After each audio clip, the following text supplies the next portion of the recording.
dust. I wanna die in your arms. You get lighter the more it gets.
Thank you for your patience.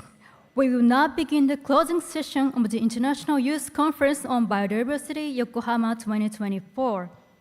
My name is Tomoko Kurabayashi, and I'll be your MC for today. Thank you for joining us. This conference is organized by the Global Youth Biodiversity Network with the support of the Secretariat of the Convention on Biological Diversity, the Ministry of the Environment, and the City of Yokohama. We have gathered 130 youth participants from about 80 countries around the world who have been discussing various topics over the past 7 days since the opening session on August 25th. Today, on the final day, the youth will present the results of these discussions. We expected to finish about 4:30 p.m. Thank you for your continued participation. First, Ms. Priska Jaka from the Global Youth Biodiversity Network will give her opening remarks.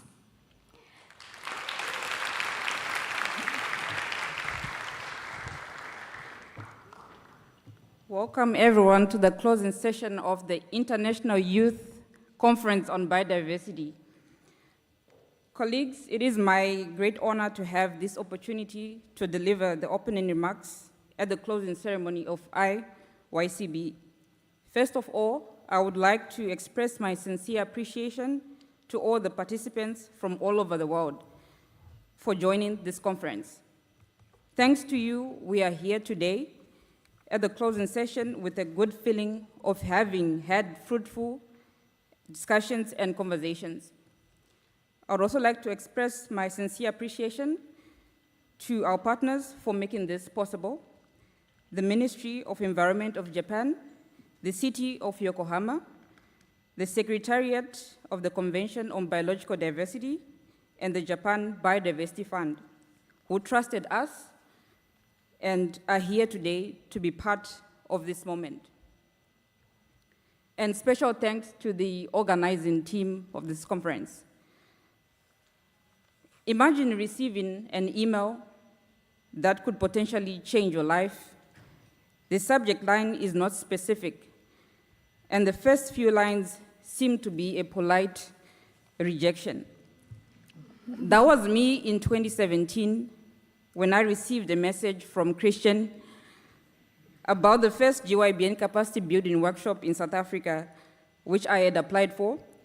I opened the email on my phone, but it was tiny, so I couldn't read much. He began by explaining why he wrote, and the second paragraph contained apologies, and that for some reason led me to believe that I hadn't been chosen for the conference. 2 hours later, I decided to go back and read the entire email. And the third paragraph was a phrase that sent a wave of excitement. We are therefore very pleased to inform you that you have been selected.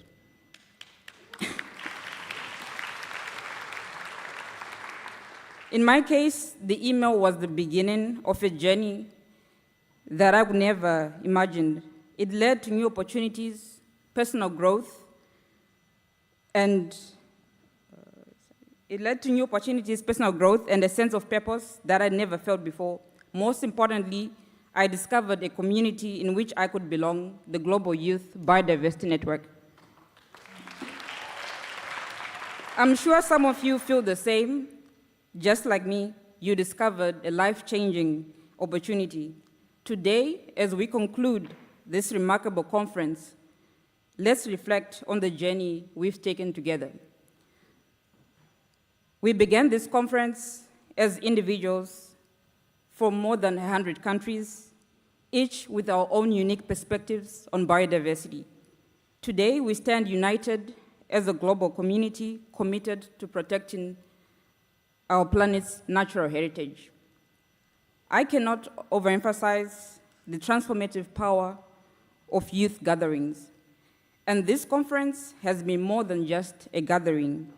It's been a catalyst for change, a testament to the power of human connection, and a beacon of hope for the future of our planet.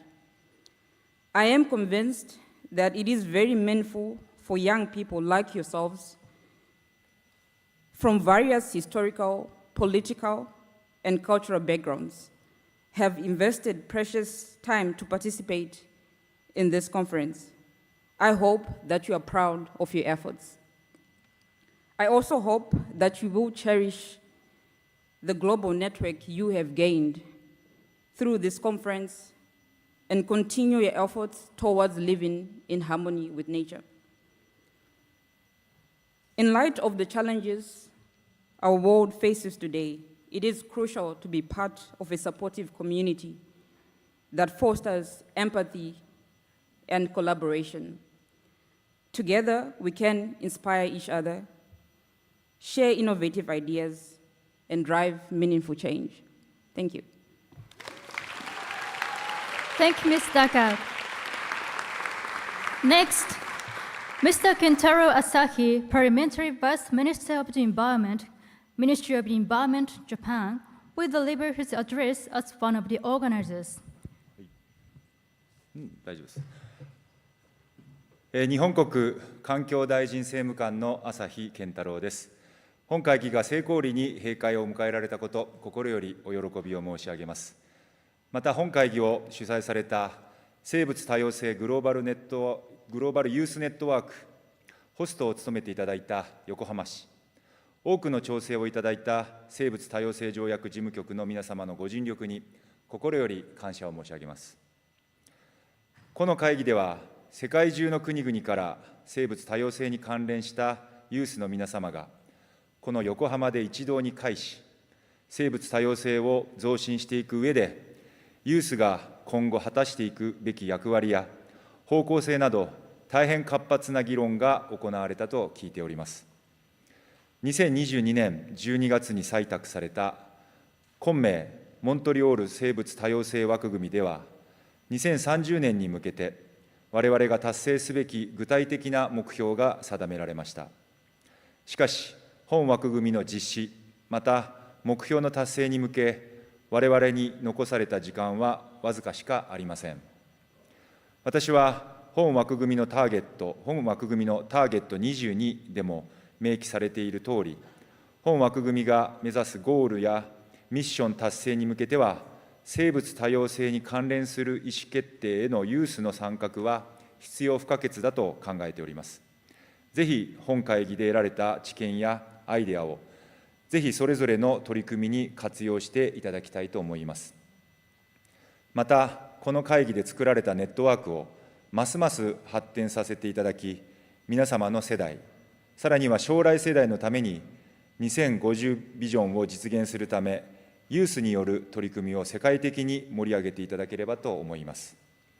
環境省としても、ユースの皆様と協力して、ユースが積極的に生物多様性の保全及び持続可能な利用を進める取り組みに参画できるよう、環境づくりに努めてまいります。共に、今名モントリオール生物多様性枠組みの実現に向けて頑張ってまいりましょう。最後になりますが、この場をお借りして、この会議の成功にご協力をいただきましたイオン環境財団様、2030生物多様性枠組み実現会議、IUCN 日本委員会、ソフトバンクはじめ関係者の皆様に深く御礼申し上げます。皆様の今後のご発展と安全な帰りの旅路をお祈りいたします。ありがとうございました。Thank you, Mr. Asahi. Now we will have remarks from Dr. Takeharu Yamanaka, Mayor of the City of Yokohama as one of the organizers. Dr. Yamanaka, please.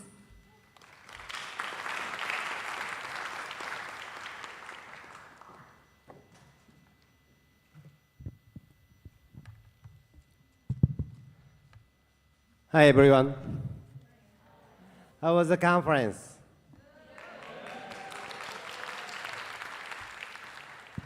Thank you. My name is Takeharu Yamanaka, Mayor of this city, Yokohama. Well, I am very pleased. Youth from over 80 countries and regions have gathered here in Yokohama to engage in fruitful discussions on biodiversity. I have great expectations that the Youth Action Plan to be announced in the upcoming session will be disseminated globally, starting with COP16 in Colombia this year. And it will serve as a catalyst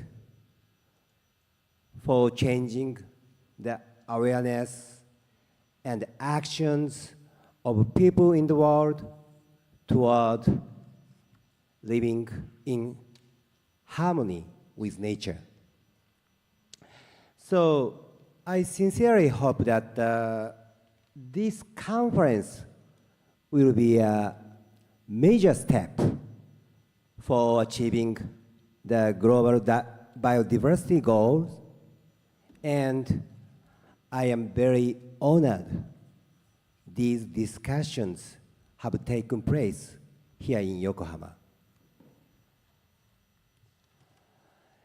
As concerns about sustainability continue to grow, the collaborations across regions and generations is getting more essential. I would encourage each of you to become leader in the world, making the best use of ideas and experiences from this youth conference to take actions for nature positive and carbon neutrality. Well, Yokohama has been actively committed to addressing the challenges of climate change. We have the determination that city have to take the lead in this process. And we are promoting various initiatives through partnership with citizens, businesses, and overseas cities. In 2027, Yokohama will host the international exposition called Green Expo 2027. This expo is going to be a unique opportunity to think together and share ideas with participants from around the world about topics such as nature positive, carbon net zero, circular society, and so on. So I would kindly ask all of you to participate in this expo and look forward to seeing you here in Yokohama in 2027. Okay? So, in closing, let me express my heartfelt gratitude to the member of GIBON, the CBD Secretariat, the Ministry of Environment Japan, and everyone who has made this conference possible. And finally, to youth participants, let's continue to work together toward achieving brighter, greener society. Your contributions would be essentially needed. Thank you for your attention. Thank you, Mayor Yamanaka. Next, I'd like to invite Ms. Chantal Lovischer from the United Nations Convention on Biological Diversity Secretariat. Ms. Lovischer, please.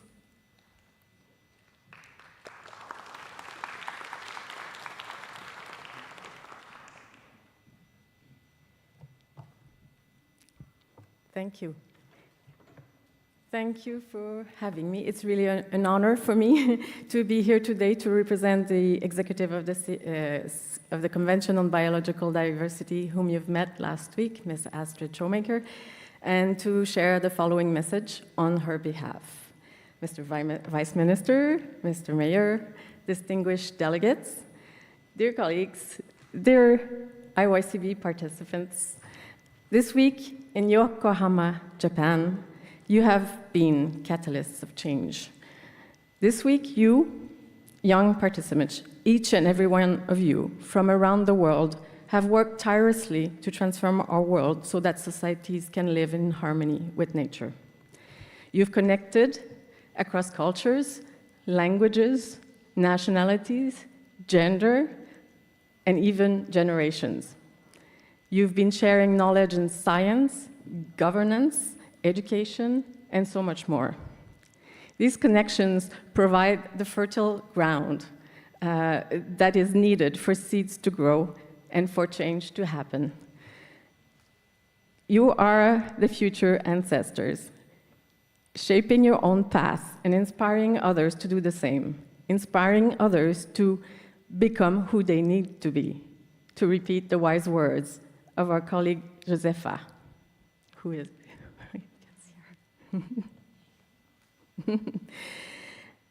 We thank the Global Youth Biodiversity Network, its founders, Melina Sakiyama and Christian Schwarzer.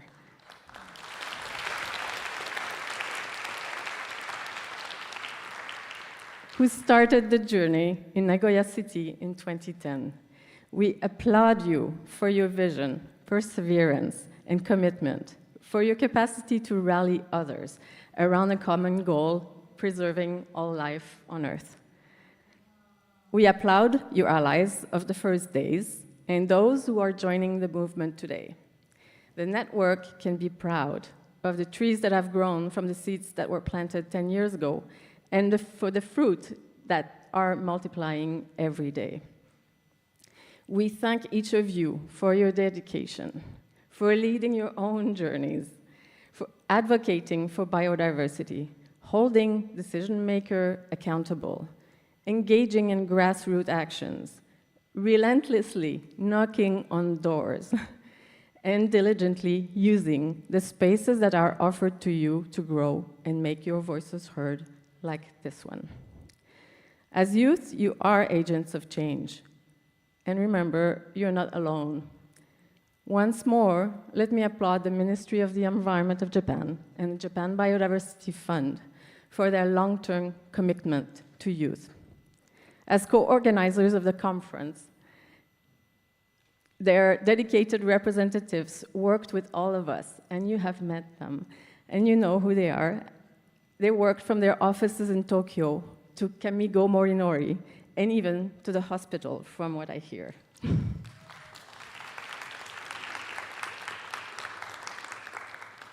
They have prepared the conference in a whole of government and whole of society approach, with all the challenges and opportunity that it entails. Thank you. Thank you, Mr. Bishop. Let me also thank, I know it's too long. Let me also thank the city of Yokohama for joining the IYCB journey. Your warm welcome and the enthusiasm and dedication of your team will leave a lasting impression on all actors involved.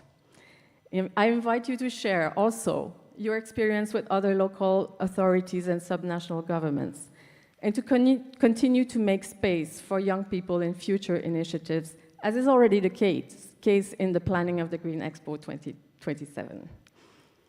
We also thank other supporters, the Aeon Environmental Foundation, IUCNJ, JGBF, SoftBank, and also the University of Tsukuba for their much appreciated support in making the conference a success.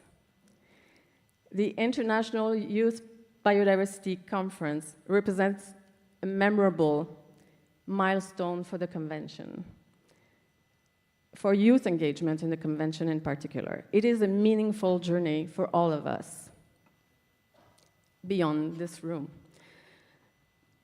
Let us continue this journey at home and abroad, in Cali, in Colombia. I encourage you to convey the outcomes of the Yokohama Youth Conference to COP16 and to other conferences of the parties, to the sister conventions, COPs as well, and other international fora and global and regional and local forums.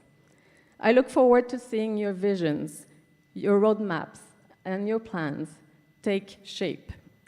And I look forward to hearing that your connections are still strong and very inspiring 10 years from now, and that the seeds have continued to grow. Achieving the 2030 targets of the Kunming-Montreal Global Biodiversity Framework is a shared and common goal. Together, we can reach that goal. Thank you. And just on a very personal note, me, as Chantal Robichaud, I feel very, very privileged to be working alongside the youth from the CBD Secretariat and to be able to see how you truly are making changes, transformative changes that everyone is talking about. And I hope to continue this journey again for many years. Thank you. Thank you again, Mr. Bishop. Next, we'd like to hear a greeting from our esteemed guest. Today, we are honored to welcome Ms. Hisako Renfro from the Aeon Environmental Foundation. Thank you. Good afternoon. I'm Hisako Renfro from Aeon Environmental Foundation. On behalf of our Executive Director, Dr. Yuriko Yamamoto, I'd like to say a few words as we close the International Youth Conference on Biodiversity. We met you on the 28th at Aeon Tamadaira no Mori during the excursion. Did you enjoy our lectures, presentations, and a tour? Yes. Thank you. Did you learn anything new? Discover anything new about biodiversity? Thank you. I'm glad to hear. I hope you will continue to exchange ideas and informations with each other in the future. Aeon Environmental Foundation has been working to protect the one and only Earth. Long before the SDGs became international goals, our foundation started working on environmental issues, such as global warming, deforestation, and ocean pollution in 1990. Our main activities include tree planting, not only in Japan, but overseas.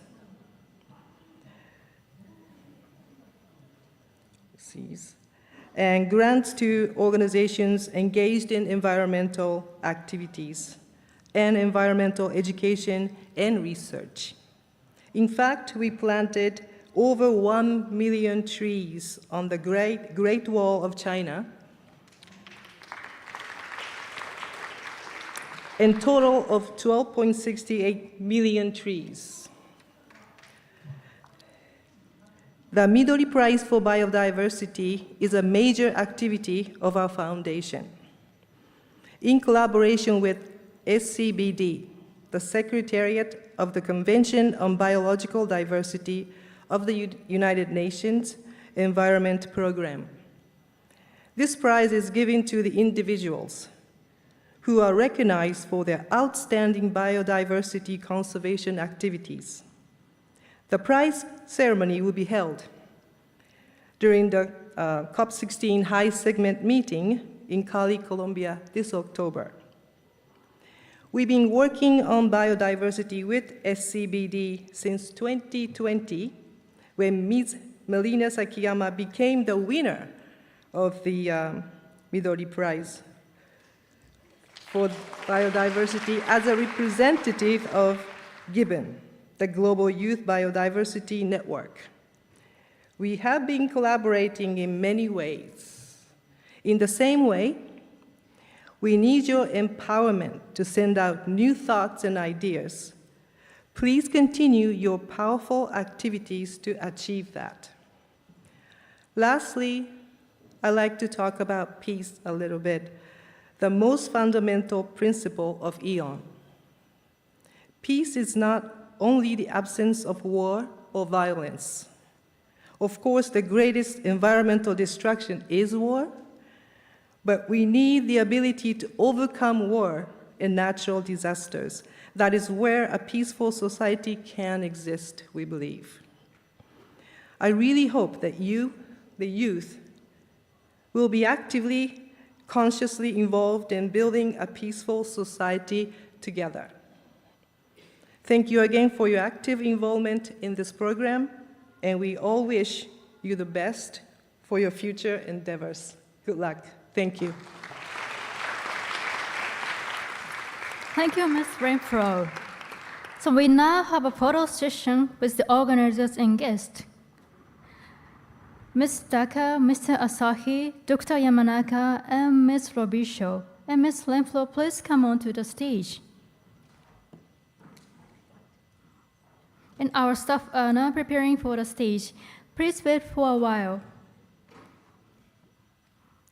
And for the 5, thank you very much for your remark, greetings, and address.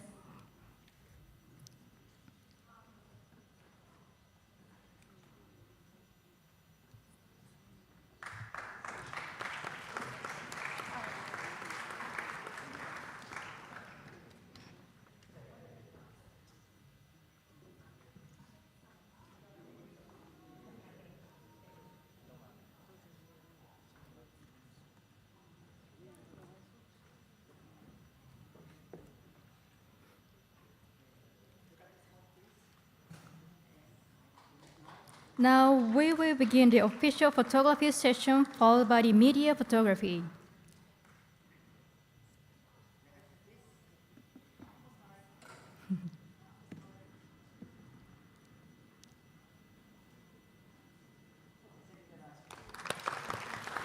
Thank you very much. Please step down from the stage.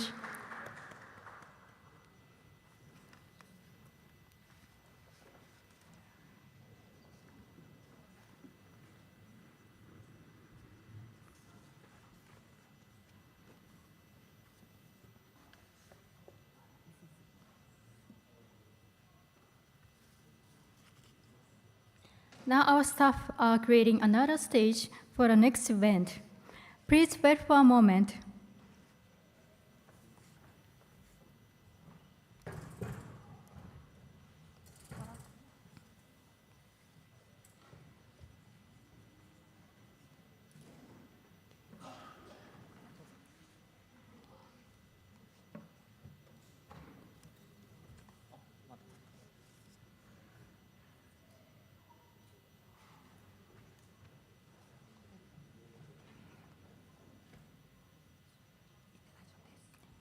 Next, we will have a session about GIBN and the IYCB.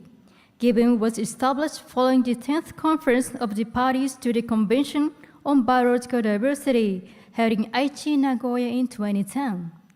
Now it is a global youth alliance focused on biodiversity with branches around the world. Mr. Alan Vitis from Gibbon will now explain the background of Gibbon and this conference. Mr. Vitis, please.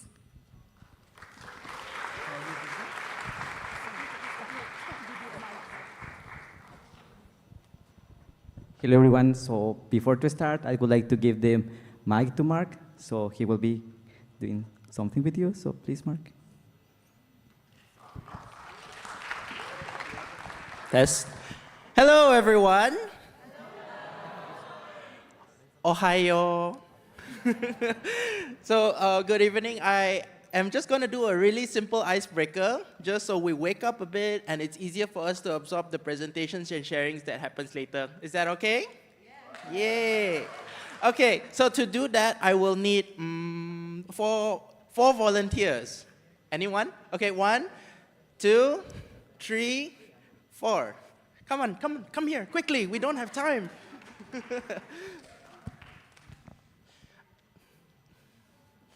Okay, you don't have to sit. The chairs are just for decoration now. Okay, can I have all of you to stand up as well?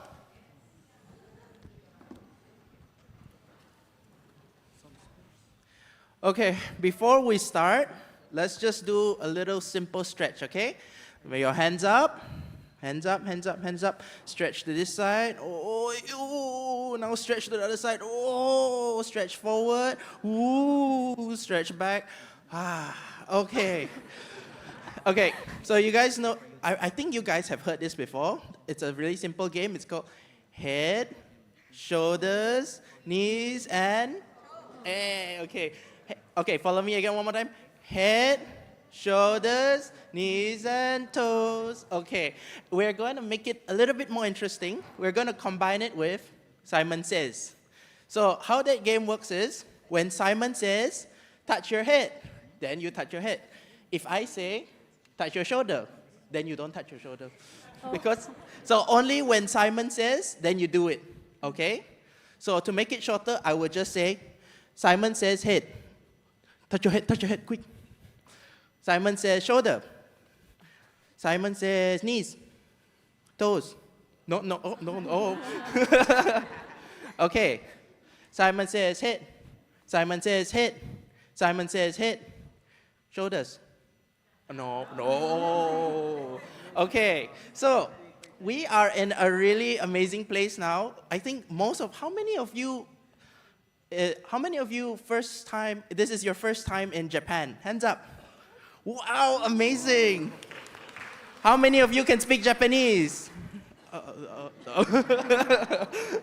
So I can't speak Japanese as well, so we're all gonna learn together. Thank you for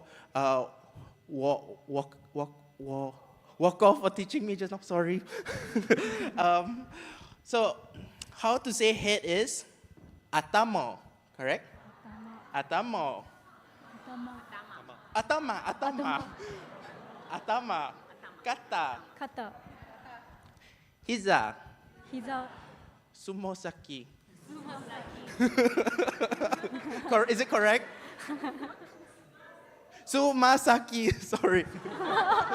I'm so sorry. Okay. So Simon said, one more time again. Atamo. Kata. Hiza. Sumosaki. Okay. Sumasaki, yes. Okay, so Simon says atamo. Simon says kata. Simon says hiza. Simon says sumosaki. Okay, kata. No. Simon didn't say. Okay, kata. Simon didn't say. Simon says hiza. Simon says sumosaki. Simon says atamo. Simon says atamo. Simon says kata. Simon says hiza.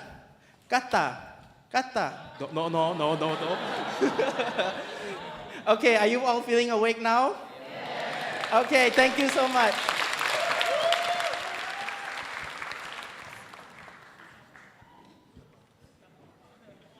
Thank you, Mark. So now is my time. So thank you very much to being here. Like, it was kind of amazing opportunity to share with you a little bit of something that you already learned with us, but also sharing what we have been doing for the last days. And I would like to start to sharing a little bit on what is the Global Youth Biodiversity Network. And many of you already know is given at the shorter name. And we are a collective, a global coalition of young people that and organizations led by young people that leads to support, to transform, and particularly to accelerate acting together for an just and equitable transition on society to live in harmony with nature. Particularly, this network has been working really hard and has been recognized as the international coordination for the platform for of young people to participate in the Convention of Biological Diversity since 2012. But most of the important thing on being part of the event is that we start to be like a home for many of us to share an space with same values, but also to recognize each other, to work together. And particularly to working together, we have been doing all of this work together over the past days, weaving this new story with the Mother Earth. So particularly to thinking on what we have been doing, this new story is not coming from nowhere. It's coming from or for each of the stories that we are having. So just to a little bit mention that all these stories are weaving together to make it better, to embodying the collective values that we have been talking, discussing, sharing, but also to face the broken story that led us to the ecological crisis. And now, the work that we are doing is just to live in harmony, but not only with nature, but the Mother Earth. So to share a little bit on this process, I would like to share about what we have been doing on this international conference on biodiversity. Recognizing that we have more than 1,000 applications. Imagine how strong it was like to review all of those applications. And all of you here are part of that process. Moreover, thank you. Over 100 of countries are represented, including also us as staff. So look around you, the half of the world is here, because all the regions are represented. No one was left behind, none of the regions. So now, just a little brief on what we have been doing and sharing with all of those that couldn't join to us in the last week. We have been 2 days of intensive work understanding where we are, why we are here, and where we want to go. To then reflect on our actions and learning from our experiences, to transform the way that we are doing the stories, weaving this new story together with all our stories with a collective way or do the things, and planting the seeds of hope. So I just want to highlight this part, that each of us is a new story, each of us is a new seed, each of us can have a new forest. So for this impulse that we are having is particularly to share that this YOKOHAMA, your route that we have been doing, particularly for the transformative change. So we have regional plans. Each of the regions that are represented have their own. We create also individual goals with a form of learning in this conference and to scale up and improve the diversity work in the world. But also something really interesting, and is something that I really appreciate that many of you shared, that we are expanding this youth network for biodiversity conservation. And this is really important because we are, at the beginning we thought that we are not a lot, but now we are in these spaces, we are like knowing each other and see that we are not alone. So also that's a really good thing because we're expressing, they were expressing people that wanted to create new chapters of Given. So just to welcome all of those processes that will start after this process. and also to have a space, a safe spaces of discussion to strengthen this community toward a collective biodiversity conservation work. We know that it's kind of hard work, but we make this space safe for everyone. So what is coming? Like, we are trying to continue a conversation from the conference, share the learnings that we have here, formalizing these new chapters, but also continuing the conversations for future plans with other partners. So I don't want to share more about this because I prefer to invite some of our participants that can share a little bit more about what they have living in here. So I would like to welcome to Tisa Sambo. Tisa Sambo, please.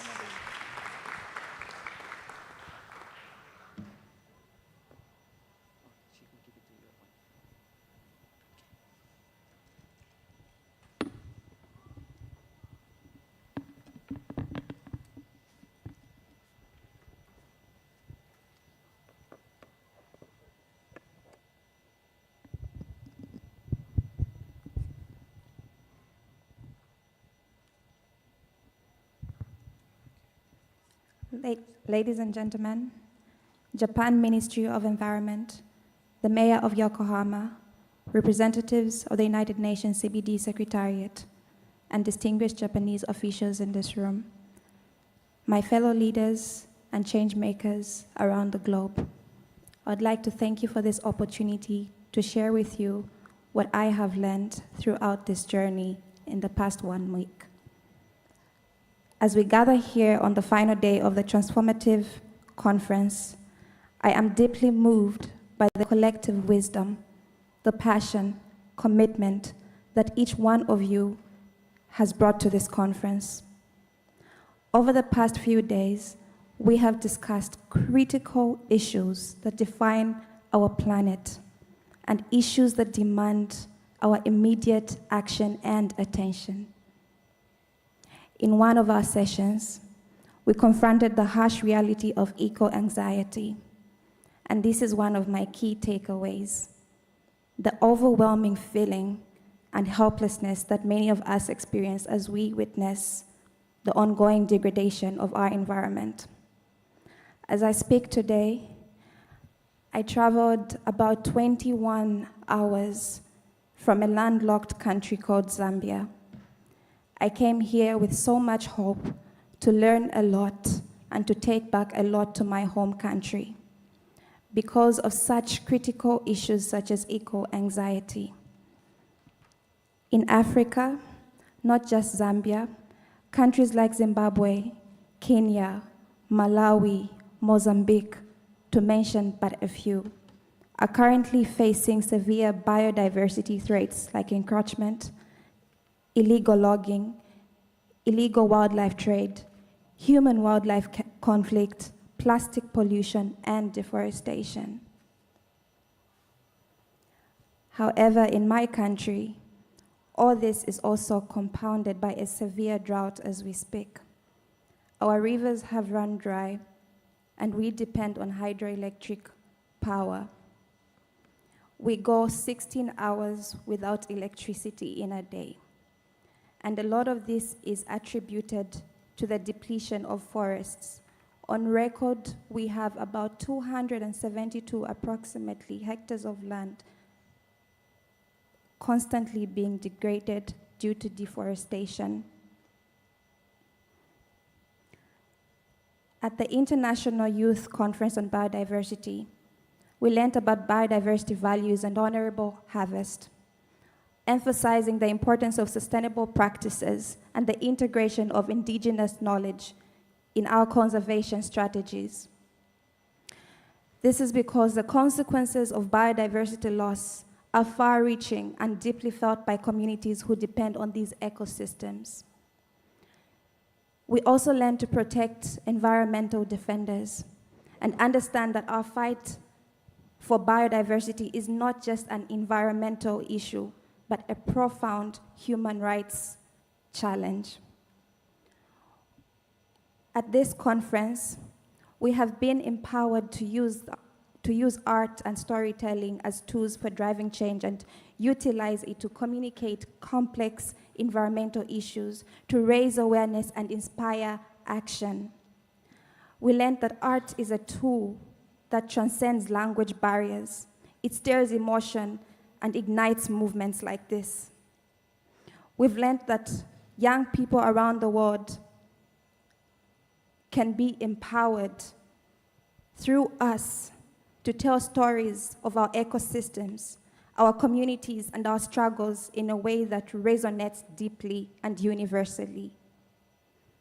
We also learned to make systems thinking a part of us, to understand the complex web of interdependencies in our ecosystem require us to think holistically. We learned to understand the interconnectedness of social, economic, and environmental factors, to see the bigger picture, to recognize the ripple effects of our actions, and to develop strategies that are sustainable in the long term. So, to the Japan Ministry of Environment, to the Mayor of Yokohama, the representatives of the United Nations CBD Secretariat, and the distinguished officials in this room, I'd like to thank you from the bottom of my heart for this opportunity for us to gather here and be innovative and think about our future and create sustainable solutions. But also, our work is far from over. I urge you to continue supporting international cooperation and the determined, hungry, action-hungry Japanese youths that we met in this country. We ask that you may support them even as they remain behind and we return to our countries. But we also ask that you continue to support such initiatives, that you continue to support youth-led initiatives. And also, it's going to take a whole of society approach. It's going to take a whole of government approach because the complexity of the challenge is beyond us. It's going to take NGOs and businesses alike to come together to make a difference. And to my fellow youth leaders, I challenge you to remember the seeds of hope that we have planted and to take action back to your communities. We must continue to fight for environmental justice, to protect our natural heritage, and to amplify the voices of those who are often too silenced. Let us leave this conference not just with memories, but with a renewed commitment towards accelerating the Kunming-Montreal Biodiversity Framework and our national biodiversity strategic action plans, safeguarding our planets for the future generation. The ball is now in our hands to take what we have learned and make a real tangible difference. Thank you. Thank you very much, Tisa. I would like to invite to Shiho Ito to join us and also share.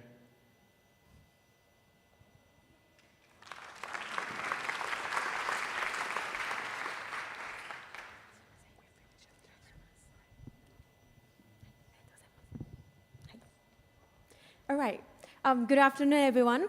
My name is Shiho from Japan. I'm very, very honored to be here giving a speech as one of the Japanese participants of IYCB 2024. So today, I would like to give a speech both in Japanese and English. And I would like to start with Japanese. So please, all of the colleagues who speak English, please be patient with me for the first few minutes, and I'll come back. I promised I'll come back. Great. Okay, I'm going to switch my language. 皆さん、こんにちは。国際教養大学の伊藤志保と申します。今回の IYCB に日本人ユースの一人として参加をさせていただきました。まずはじめに参加者を代表しまして、IYCB の開催にご尽力いただきました団体や個人の皆様に心より感謝を申し上げます。今回の会議ではディスカッションに加え、アートやストーリーテリングの手法を用いて生物多様性保全や自然との関係について話し合いを進めてきました。参加者それぞれが異なる国や地域、コミュニティからの経験や知識を持ち寄り、多様な表現方法を通じてお互いに刺激を与え続ける充実した1週間となりました。また、世界中から集まった参加者たちに、美しい日本とその文化を共有できたことは、日本で生まれ育った私にとって大変喜ばしいことでした。この会議を通じて、私が特に心に残った学びを一つ、本日は皆さんと共有させていただきたいと思います。それは、世界には広く知られるべきでありながら、まだ広く語られていない事実がたくさんあるということです。世界各地で生物多様性保全に取り組んでいる若者は、時に個人的な大きな危険にさらされています。皆さんは自分たちが享受している特権について考えたことがありますでしょうか。言論の自由が真に認められていて、自由に発言をしても命の危険を感じないこと、それ自体が特権であると感じたことはありますか。今回のような IYCB のような国際会議に参加して、母国へ安全に安心して帰れることが特権だということ、考えたことはありますでしょうか。お恥ずかしながら、私は今回の会議を通じて初めて自分がいかに恵まれていて、特権にあふれた世界にいるのかを気づくようになりました。普段いかに自分が世界の真の状況から目をそらしていたのかを痛感しました。生物多様性の損失をはじめ、現代社会が直面している多くの課題を解決していくためには、世界は一体となって課題解決に取り組んでいかなければいけません。では、私たちのような特権を持つ者が社会に対して果たすべき役割は果たして一体何なのでしょうか。私はこの会議に参加させていただいた特権を最大限に生かし、社会に貢献していく責任があると強く感じているところです。この会議で得た学びやネットワーク、そして私が今置かれているこの環境を生かして、日本でより多くの若者が真の現状に目を向けて、解決に向かって手を取り合い進んでいけるプラットフォーム作りを進めていきます。ここにいる皆さんにもぜひ一度、今社会で広く知られるべき、聞かれるべきことは何なのか、そのためにそれぞれができること、そしてすべきことは何なのか、考えていただき、行動に変えていただけるきっかけになれば嬉しく思います。改めまして、IYCB の開催にあたってご尽力いただいた皆様に心から感謝申し上げます。ありがとうございました。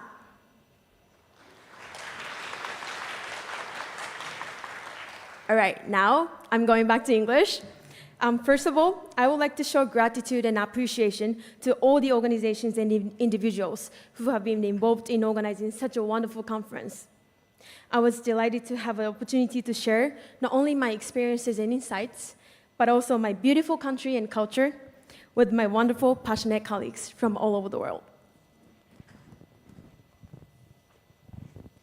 Throughout this conference, I have gained many invaluable insights.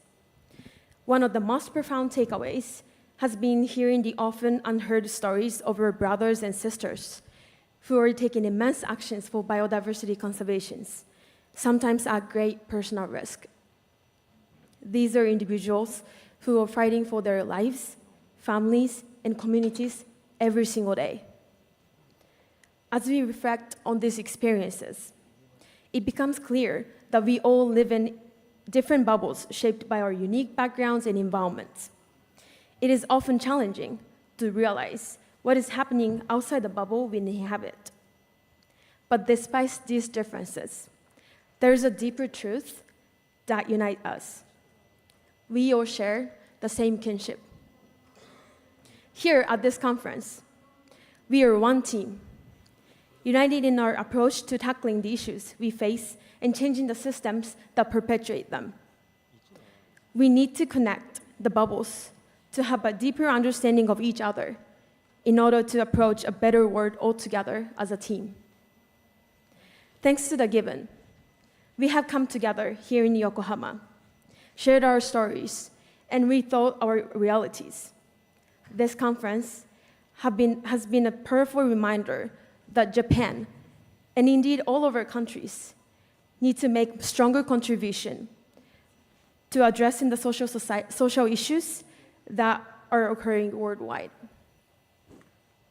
Now the question is, what actions are we going to take collectively? With the knowledge, connections, motivations, and inspirations we have gained through this conference, we have the power to effect the real change. As we move forward, I'm very excited to keep our connections alive, to stay updated on each other's progresses, and to continue inspiring one another to make changes in our respective countries and regions. Together, we can bring the world into harmony with nature. In closing, I would like to acknowledge my lovely colleagues, Grigore from Moldova, and Veronica from Ukraine, who helped me very much for organizing my thoughts till very late last night. I'm deeply grateful for all the gifts, memories, wonderful encounters with all of you from IYCB. Thank you very much.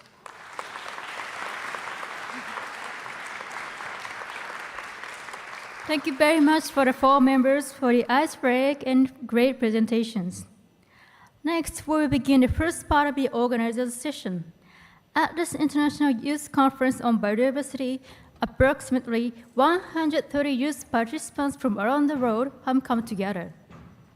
We will have a panel discussion to share what they have discussed, felt, and decided. I will give my microphone to the moderator, Mr. Kevin Lunzau. And given members, please come to the stage.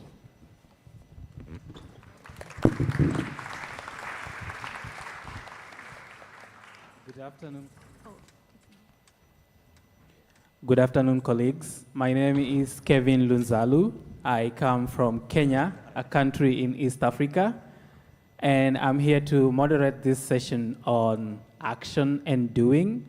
And before I get into the session, as my panel is organizing itself, I would like, just on behalf of all the young people who are not from Japan, to express our sincere gratitude to all the Japanese participants and hosts who have been very, very welcoming to us. So let's give a round of applause to the Japanese participants.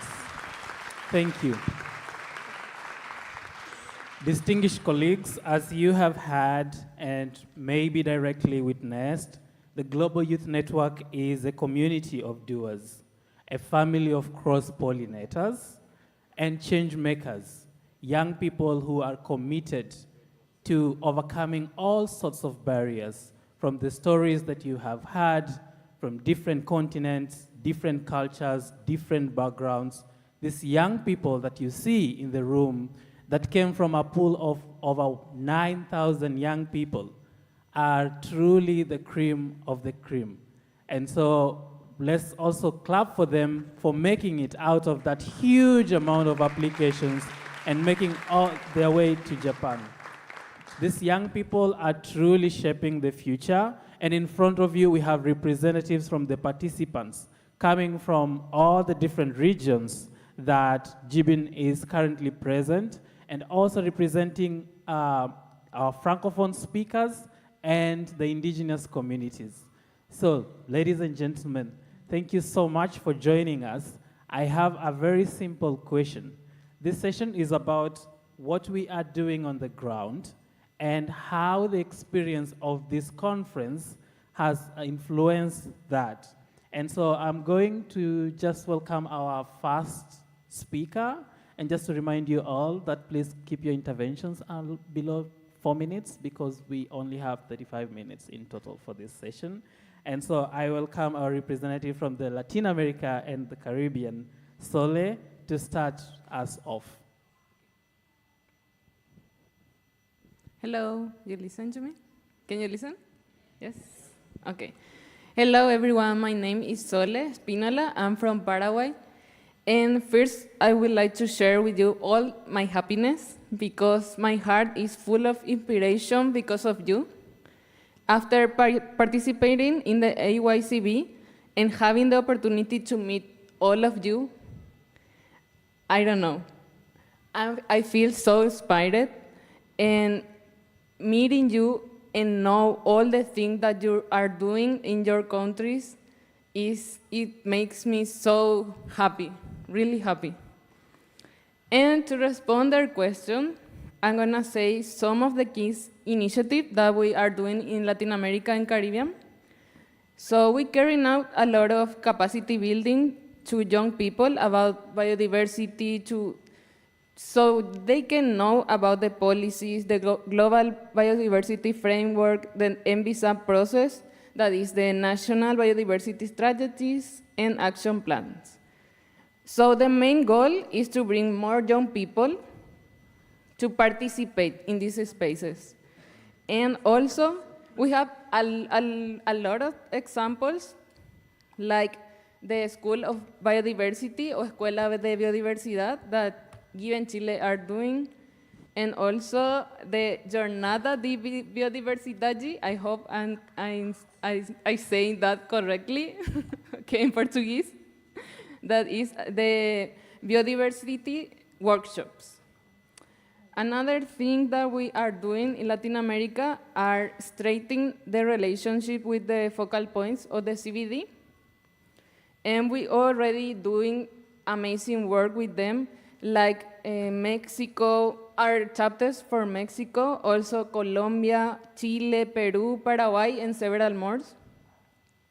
So we really like to have that relationship and do a collaborative work to ensure that we can really understand the importance that young people have in the decision-making processes, not only in the planning stage, but also in the implementation of the global biodiversity framework. So I could talk a lot of our action, but I don't want to forget that Given Colombia are going to be our hosts for the COP16. So they also are leading a lot of action to ensure that young people can raise our voices, and so we can have the spaces in that event. So like I said before, we really have a lot of examples and action and initiatives, but I would like to highlight that we work in community. So we are more than young people that only are interested in biodiversity. We also share dreams and goals. So I think really, to close my, my speech, is I think all of us, we can enhance our efforts because now we have so many more tools to work in our projects and change the narrative of the history. And more than anything, we can build connections. So I'm sure we will generate a lot of impact at the regional and at the global level. And please, we really need more spaces like this. We need the more young people can be able to attend these events, and also to create community, to know Japan, their culture, because I think that was a lot of fun too. And as Priska says before, this was a life-change opportunity. So I'm just gonna say thank you in a lot of languages. The first one is awille, that is in Guarani, obrigada in Portuguese, arigato in Japanese, and thank you in English. Thank you so much. That was really powerful, and I like it when you say that we now have the tools. I think we have the knowledge. We have been capacitated to change narratives, to drive ourselves towards the future that we collectively envision. And I think that is a spirit that we carry from this conference moving forward. Now, our colleagues, allow me to welcome our colleague from Asia, Simra.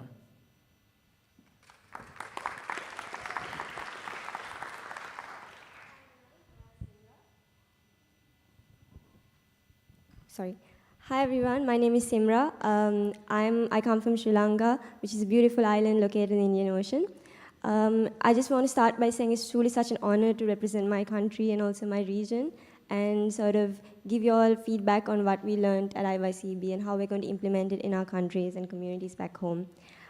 So just to start off, I think just to answer your question in relation to activities conducted in Asia at the moment, so most of the Asian chapters are actually involved with the NBSAP review process and the consultation process. So that's something that we share across all the Asian chapters at the moment. However, we are going about it in unique ways that sort of fit our local context the best. So, for example, Sri Lanka, ASEAN, Pakistan, Indonesia, India, we're all currently in the process of reviewing our NBSAPs. I think how IYCB has enhanced sort of our current efforts and how it can enhance our current efforts is, first of all, I think coming here and sort of seeing the diverse range of stories everyone has shared has sort of personally, on a personal note, and also something that we discussed at the regional chapter meeting, was that it's made us realize that we have this honor to be here. We have this honor to be here and sort of ensure that every person back home is also included in our conversation and discourse. So really the importance of inclusivity, not only in such a space, but also in our in our chapters back home. Secondly, also the importance of uplifting and learning from our indigenous communities back home and also underrepresented communities. For example, Sri Lanka, we have started an official youth review, and on the 17th of September, we're hoping to go and start our consultation on the indigenous level. So I think something that sort of stood out to me is the importance to be mindful when we go there and start our process. Certain things that stood out to us as Asian region, first of all, the impact of the regional dialogue itself, we sense this sense of synergy among all the chapters, and I think that was really powerful to sort of understand the strength in our differences and also similarities. Next, we also planned for the future. So we, from taking inspiration from Gibbon Sea, we wanted to establish another sub-regional chapter for South Asia, perhaps. And also the importance of sustaining the youth network that we have built to sort of become professionals in our settings. Other key concepts that stood out to us are things like the youth mapping. I believe that it enables us to produce concrete evidence-based action plans, and this is something that we can take back to our communities and share with our governments, because this is a new concept and sort of something that we can introduce to our communities back home. Also, the lessons learned from Africa in terms of implementation of the NBSAPs, there were so many lessons to be learned in terms of overcoming language barriers, political barriers, and other things. I think also can fit in within the context of Asia, and it was very interesting to learn all of those things. And finally, sort of the importance on strengthening our relationship with UN agencies and international agencies, and sort of learning from similar chapters and their context, because in Asia we find that there's a lot of diversity, but also a lot of political issues that are similar, but also have sort of differences based on our region, but something that we can really come together to sort of find solutions towards, to sort of break in those systems. So yeah, that's all. Thank you. Thank you so much. Thank you so much, Simra. I think a common trend between Asia and Latin America and the Caribbean is this, interest from young people to see how their governments are nationalizing the global biodiversity framework. They are eager to be part of, reviewing their NBSAPs, and that's really important because we are now entering the phase of implementation. When we say that whole of society, whole of government approach, we mean that this generation should also be part of the ambition. And most of you remember that in the lead up to this, to the adoption of the Kunming-Montreal Global Biodiversity Framework, young people were loud about calling for an ambitious framework. And now that it has been adopted, it's now our chance to drive the change on the ground, and I'm so happy that you guys are talking to this, and I hope that all the stakeholders and role players will give you the support that you need to be part of the vision. Next, I invite an intervention from Africa, and so I'll give the mic to my colleague Valentin. Thank you. Hi, everyone. Thank you, Kevin, for the floor. So it's a pleasure for me that to be here also, representing Africa continent.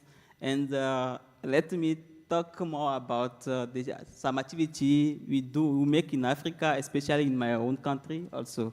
So in Africa, we are involved in a local community project, such as monitoring of endangered species, ecosystem restoration, wildland monitoring also.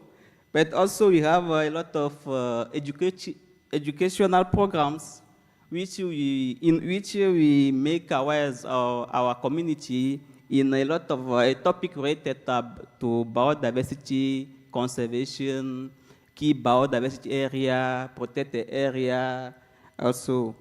And also we have some advocacy activity for stronger biodiversity at local police, biodiversity policies and local and national level also.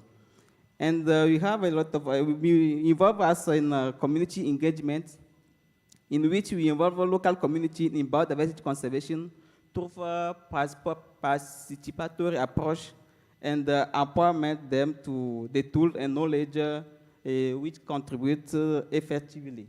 And first of all, we involve with our Ministry of Environment and different focal points of CDB and its protocol also to work together to implement the implementation of the Global King Montreal Biodiversity Framework.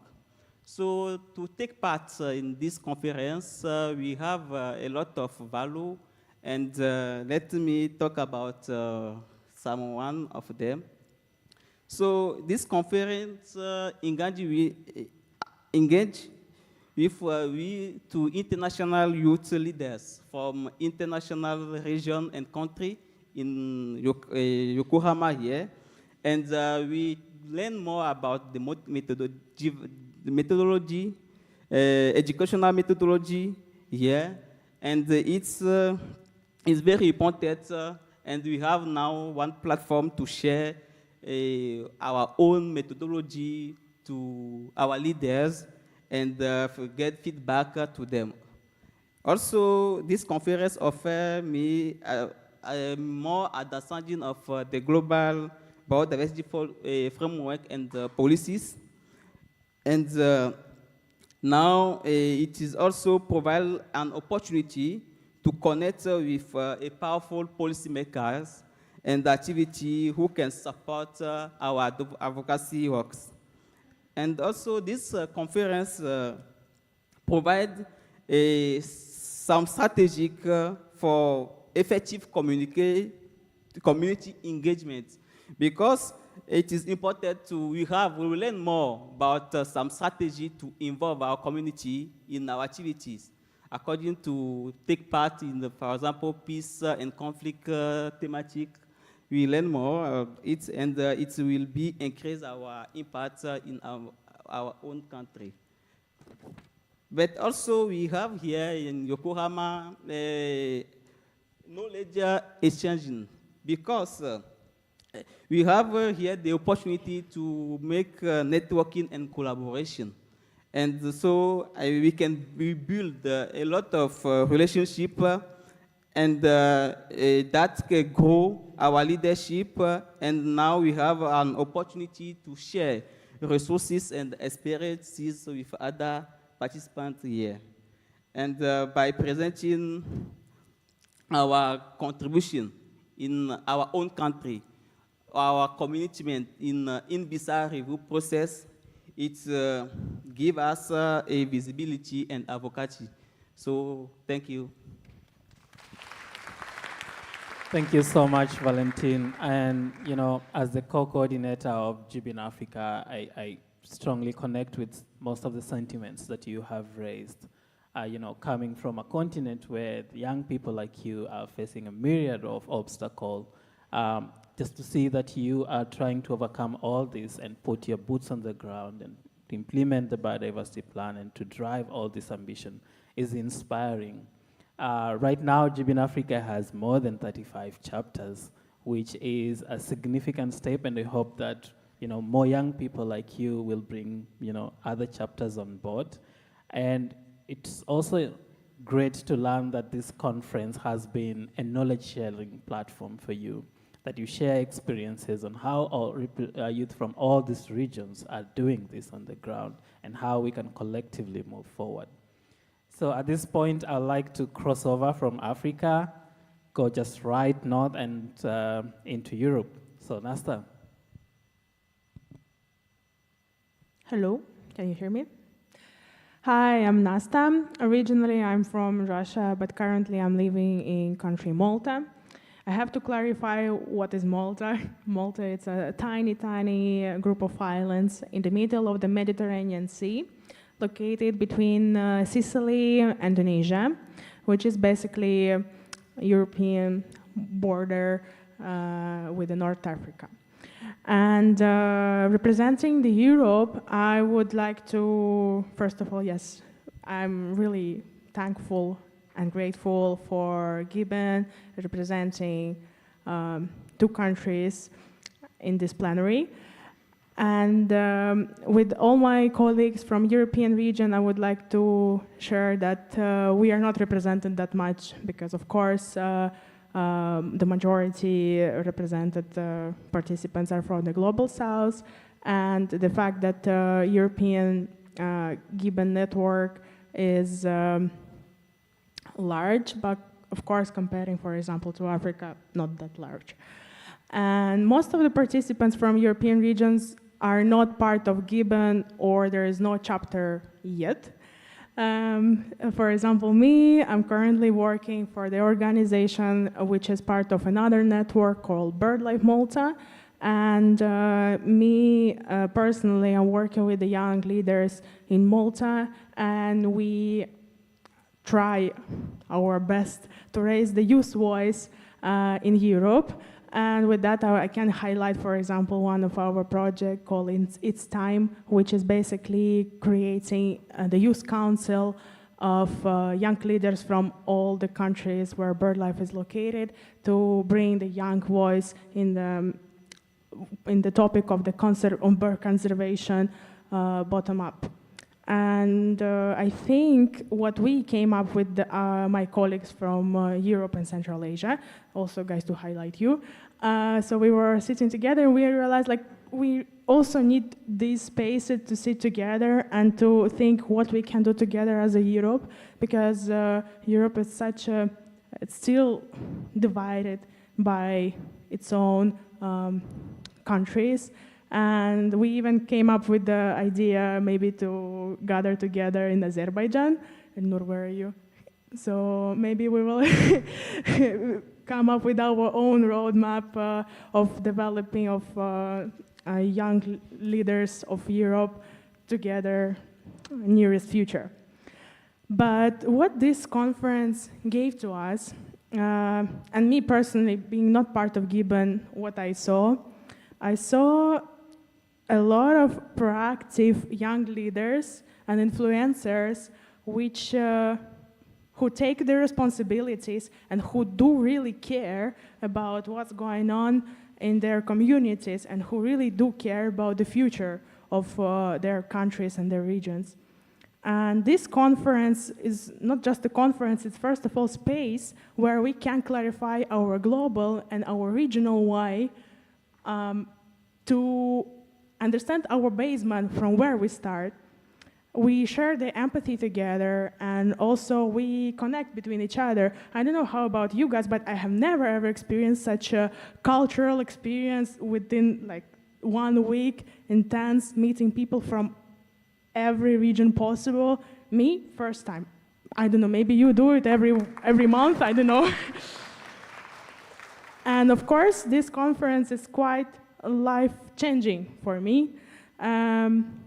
But again, it's not appeal for all the injustice which is happening in the world. It's not appeal, it's not a solution. Like, we didn't solve particularly any issue after these 7 days.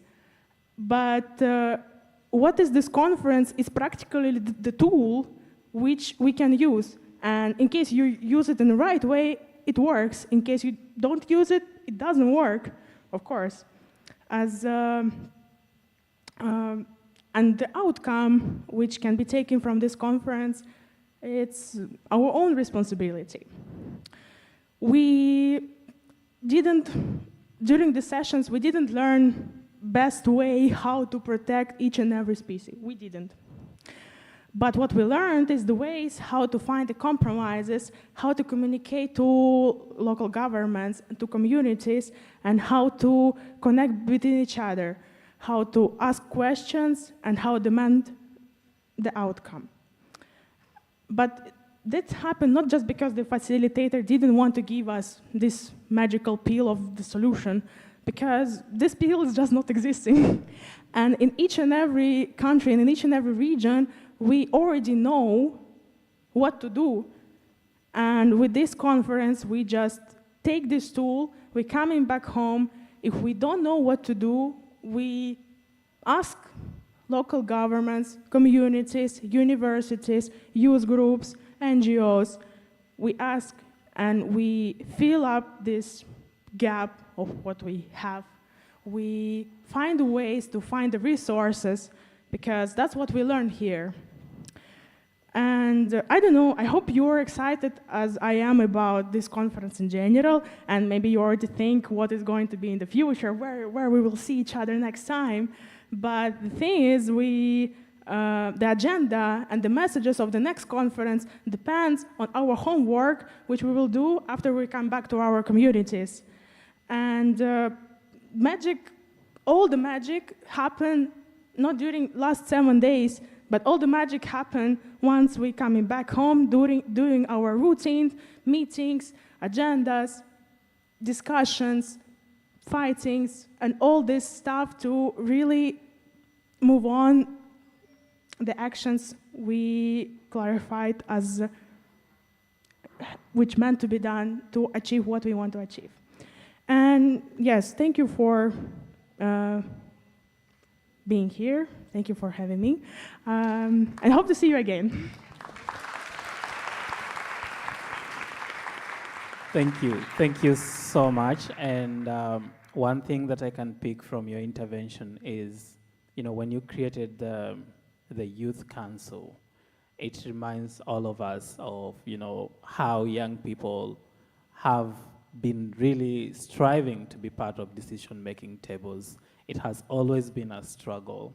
In some countries, it's still a struggle to access our governments. It's still a struggle to access so many points of decision-making. And what young people are showing is that they are creating their own tables. So if you don't invite us to your tables, we'll create our table, and then we'll invite you to our table. And I think that's really remarkable.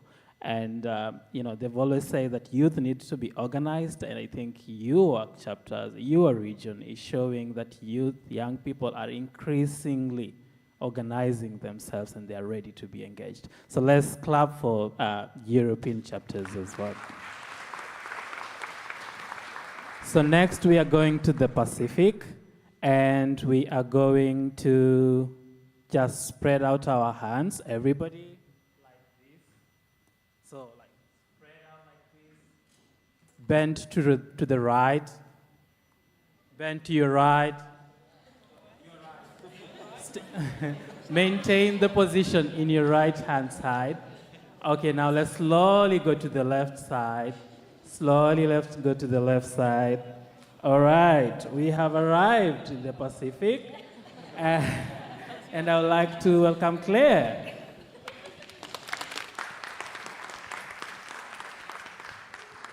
Thank you so much. My name is Claire, and I am from Solomon Islands.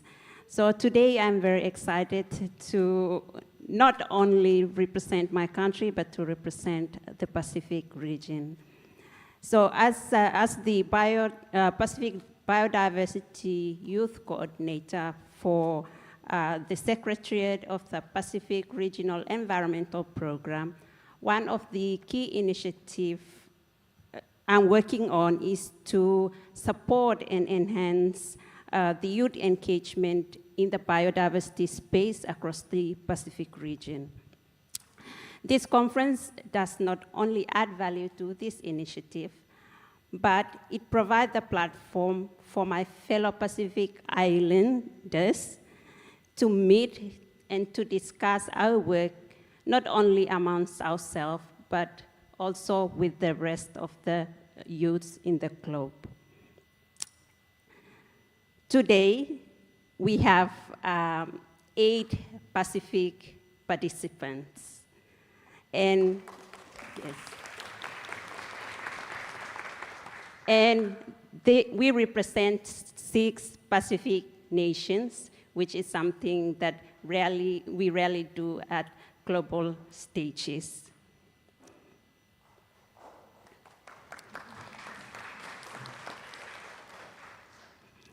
So that alone is an achievement for us. And with that, I would like to thank Gibbon to provide such platform that brings us together. I'm sure each individual that represent their nations learn many things to bring home and back to our beloved Pacific nation. During the conference, we come to realize that all of us in the Pacific have the similar desire to support our young people and to provide a platform that could connect them to the world. And with that, I am glad and excited to say that we have formed our coordination team, and we are working towards launching our Gibbon Pacific chapter. Thank you.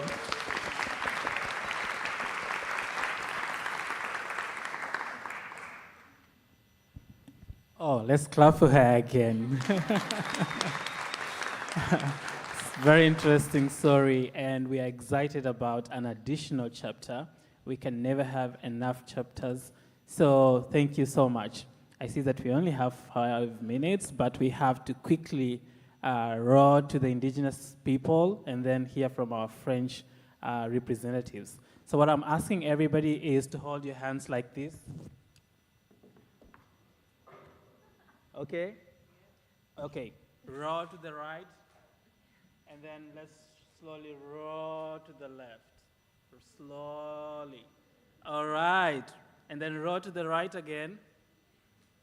Good, let's go back, and we have arrived at our indigenous communities. And I welcome, Claire, you have a mic? Good, thank you, please go ahead. Thank you. Hello. Panamaya, first of all. Tansei Ambawashte Machajane Heather Owach. Machajane Wagia Ziwia. Hello, my name is Heather Owach. I am Nakota in Cree. I also shared with you something special, a special name of mine. I shared with a few folks throughout the conference, but I thought it's a good time to share. My name is Heather Owach. It's my English name that was given, but my indigenous name is Yellow Thunderbird Woman, which is Wagia Ziwia. It's not often that I share that name, but I think in times of kinship and in times of feeling comfortable is when I usually share that name. I would like to acknowledge, in brief short, but acknowledge everyone that's here, all the honored guests, and as well as all of my fellow Indigenous brothers and sisters. Thank you for being here. And to everyone else that made it, it's incredible to know out of 9,000 applicants, we all had made it here because of the work that we do back home. Being part of the Indigenous People's regional meeting, I think this is kind of a first time where there was such a space. And so that is something I think that's unique for this specific conference. And I want to say that although there was 4 or 5 people meeting throughout the last couple of days, we do have more Indigenous peoples, but they were in their regional meetings doing the work that they were leading. So acknowledging them as well. The last 2 times that we met, so in this conference, the Indigenous youth had met twice. And I want to share the first day that we met, we talked about our passions, but also our experiences both back home and also at this conference. There was a lot of different perspectives, experiences, but also shared feelings and sensations that were coming up. And so we were sitting there thinking about some of the things that we can collectively share, but also collectively create plans of actions. So the second day that we had a regional meeting, we sat there and we thought, well, what can we do? How do we do this? But right before that, we had that activity where we sort of did that art-based planting a seed. And in that activity, I had shared with my other colleagues, and all of us sort of talked about that same feeling of what can we do after this from leaving this conference. And one of the things that we came up with is that we need to continue this momentum, but also there is a seed within each and every one of us and a fire that needs to be tended to. And that was creating a community chapter for global Indigenous youth here and then within Gibbon. So that's what we did.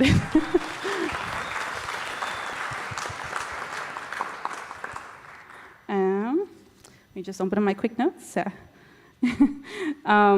Yeah, and so one of the things that, like I mentioned, was part of the reason and the vision and the goal for wanting to create this chapter was to also be able to have created space for Indigenous youth from all around the world, but also for other chapters and participants here that are a part of Gibbon chapters to co-collaborate with us. We heard throughout the week tons of conversations, and I also want to preface this. I mentioned this earlier today. This is one of the first global international conferences that I've been to where the idea, or at least the shared understanding of bringing in Indigenous people into participation and in the creation of our work back home is, I've never heard anyone talking about how do we engage with Indigenous people, how do we engage with Indigenous communities. So I think that's really important based on how the conference was organized, but also based on how we all have curiosities of wanting to do the work, but also making sure we're doing it equally and equitably with Indigenous peoples and especially Indigenous youth. So that was really, really important to share.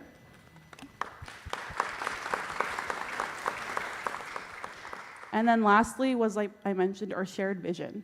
The reason we created, or at least in the process of creating the community chapter is, like I said, we hear all of these conversations of people wanting to collaborate, so we invite you, participants, chapters, and as well as communities to walk along with us. You know, let's collaborate and let's make something together. And then I would like to share and a thank you for all of the supporters, all of the sponsors for being a part of this. This wouldn't have happened, what we just shared today wouldn't have happened if it wasn't for being able to be here in Japan. So, Pinamaya, thank you. Thank you so much. Let's quickly go to our Francophone speakers. Hi, my name is Michelle. I am coming from Burkina Faso, a West Africa country. I am actually the co-coordinator of GBN Francophone. Before answering quickly, I would like to take a moment to express my gratitude to everyone that made this conference possible. So thank you very much. And as you know, GBN Francophone is the first community chapter of GBN, bringing together more than 20 chapters. And I think I will extend a warm welcome to the newest community chapter, so IGBN. To respond to your question, Kevin, I would like to say that IYCB has played a crucial role in strengthening the representation of Francophone youth. In biodiversity discussion, we have nearly 10 Francophone countries here today. So the voice of Francophone youth are often underrepresented in international spaces, and thanks to the IYCB, we are able to meet in person for the first time. This allows us to discuss the challenge, the opportunity, and also the collective action that we can make together. Among the main challenges that we noted during our discussion was funding, the need for more capacity building, and also to translate all the GBN document and material in French. In terms of action, this year GBN Francophone implement a project with 3 components and support 9 chapters to help them with a grant activity and also youth consultation on NBSAP's process. Looking forward, it's essential that GBN continue to actively engage and include more Francophone youth in future initiatives and activities. I think it's time, so I will. Thank you so much. Let's clap for all the wonderful panelists that we had today. We may exit the stage. Thank you. Thank you very much, Gibbon members. for sharing your findings and thoughts with your regional viewpoints. We will now take about 20 minutes break. Please return to your seats by 3:25. 3:25, as we will resume the second part of the organizers' session at 3:30. And there are some drinks on the entrance, so please help yourself. And the third event, the Yokohama Biodiversity Festival, is also taking place in the neighboring hall. Please feel free to visit. And during the break, we will show a short video introducing the Green Expo, an international expo to be hosted by Yokohama City in 2027. And there's also an information booth on the left side of the hall. Please feel free to stop by and enjoy your break. And during this break, please fill in the questionnaire on your tables. If you haven't, leave it on your tables when you leave here today.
Green Expo 2027.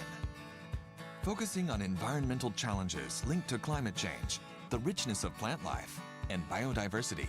A first-of-its-kind international expo in Japan. Its main theme, Scenery of the Future for Happiness. In this era of intensifying global warming, more and more people are becoming deeply conscious of planetary boundaries. In response to these globe-wide environmental changes, the world is now striving towards carbon neutrality to halt the rise of greenhouse gases and nature-positive approaches to restore biodiversity. To achieve these objectives, the concept of nature-based solutions is in the spotlight. Working with these ideas, we are set to gather insights from around the globe for an all-new kind of exposition, Green Expo 2027. As the host city, Yokohama has made its Zero Carbon Yokohama Declaration, a commitment to decarbonization by 2050. Leveraging the citizen power that is Yokohama's strength, the city will share a new vision of the future from Yokohama to Japan, and from Japan to the world. The venue, located in the city of Yokohama's western region, the natural expanse of Kamiseya. And to embody the Expo's theme, collaborative initiatives centered on a series of villages. Starting with Urban GX, the 5 villages will exemplify a sustainable society in the making. The signature theme pavilion will combine the real with the digital to demonstrate the innovative potential of plant life.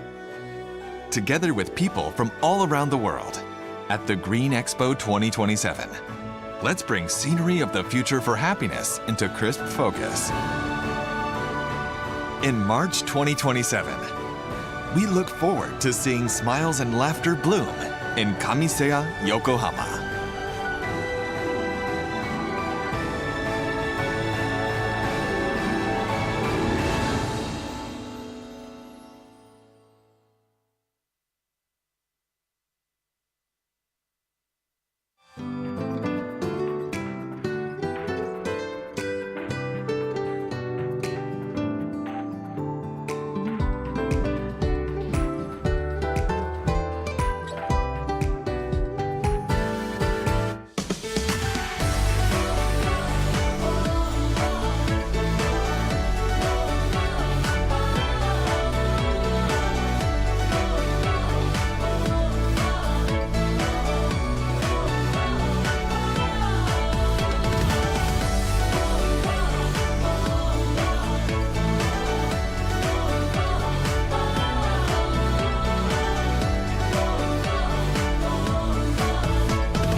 Expo 2027.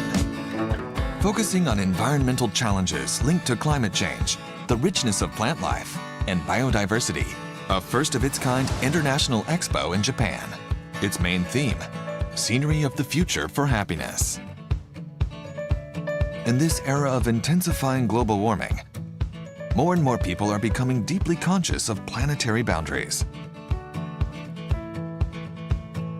In response to these globe-wide environmental changes, the world is now striving towards carbon neutrality to halt the rise of greenhouse gases and nature-positive approaches to restore biodiversity. To achieve these objectives, the concept of nature-based solutions is in the spotlight. Working with these ideas, we are set to gather insights from around the globe for an all-new kind of exposition, Green Expo 2027. As the host city, Yokohama has made its Zero Carbon Yokohama Declaration, a commitment to decarbonization by 2050. Leveraging the citizen power that is Yokohama's strength, the city will share a new vision of the future from Yokohama to Japan, and from Japan to the world. The venue, located in the city of Yokohama's western region, the natural expanse of Kamiseya. And to embody the expo's theme, collaborative initiatives centered on a series of villages.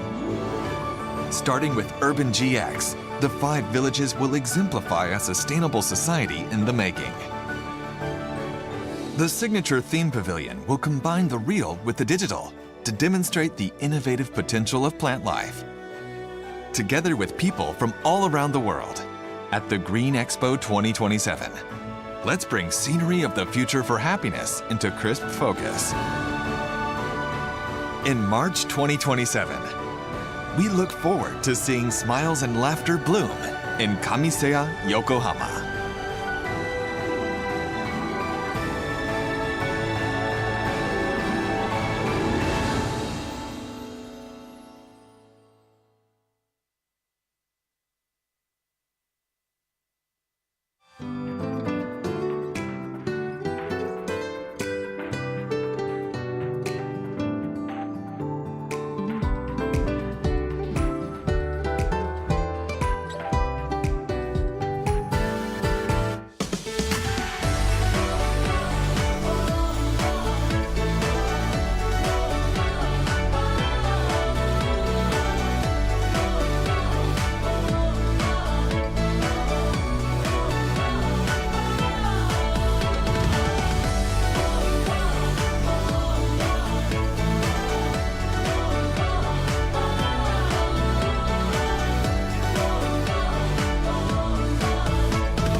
We will soon resume the International Youth Conference on Biodiversity.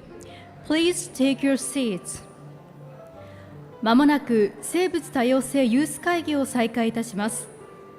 皆様ご着席くださいますようお願いいたします。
This session will feature a panel discussion with 2 years participants from YOKOHAMA, 2 biodiversity-related activities, interacting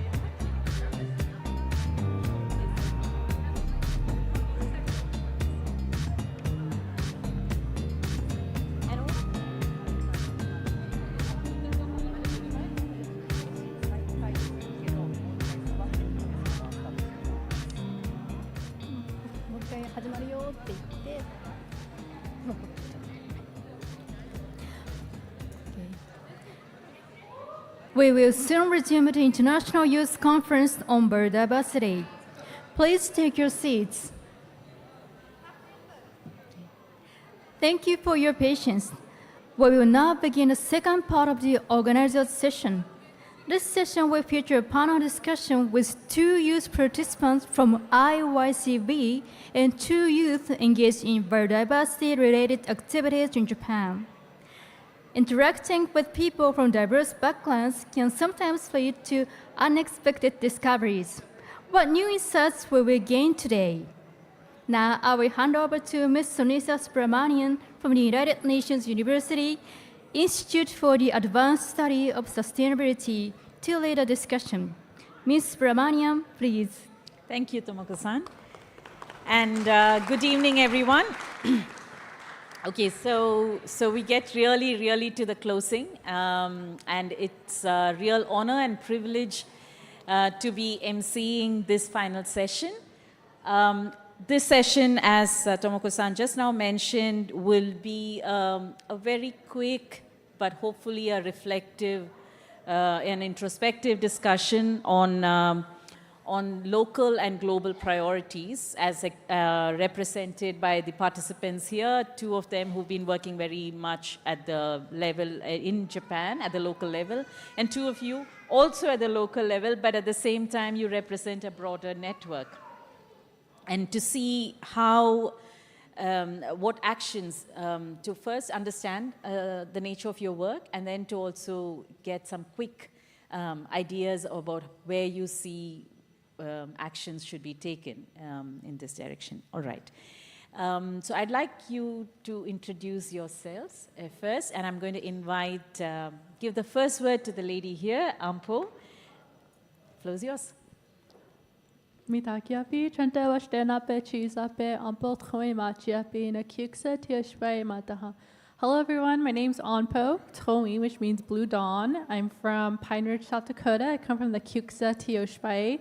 I am Oglala Lakota. I come from the state, or I'm from South Dakota in the US, but a reservation more specifically called the Pine Ridge Indian Reservation.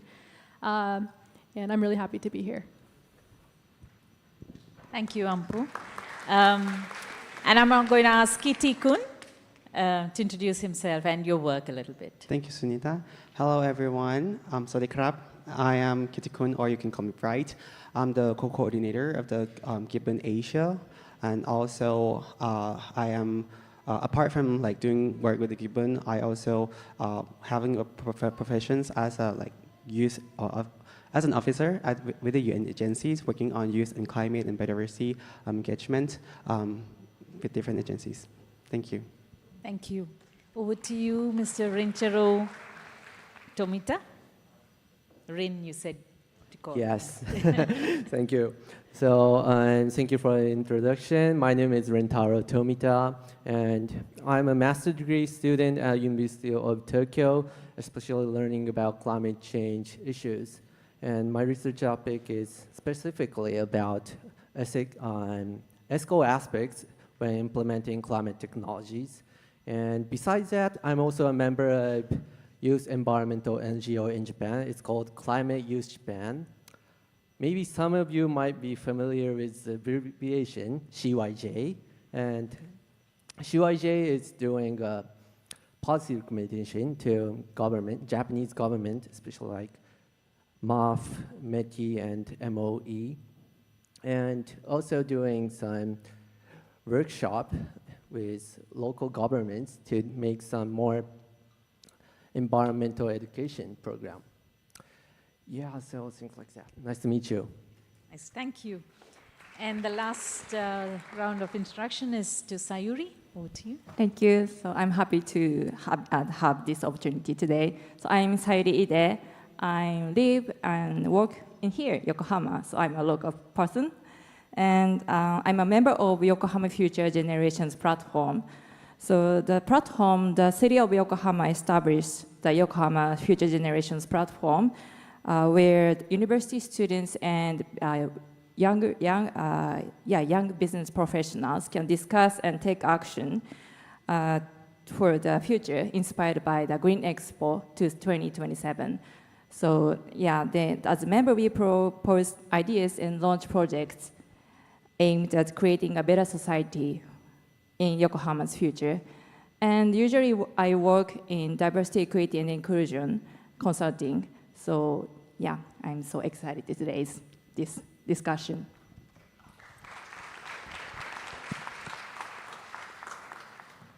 Thank you, Sayuri. Okay, so we'll get started on a brief panel discussion with all of you. And the context that I'd like you to give your input is really, so yes, biodiversity conservation is the big topic that we're looking at. It is the source of, people over here are the converted, so we could say it is the source of solutions for most of the problems that we are facing. But at the same time, when we are aware, so it's biodiversity loss and everything related to it, equity and all of these issues is on one side. There's also other environmental and other development and related challenges that we are facing.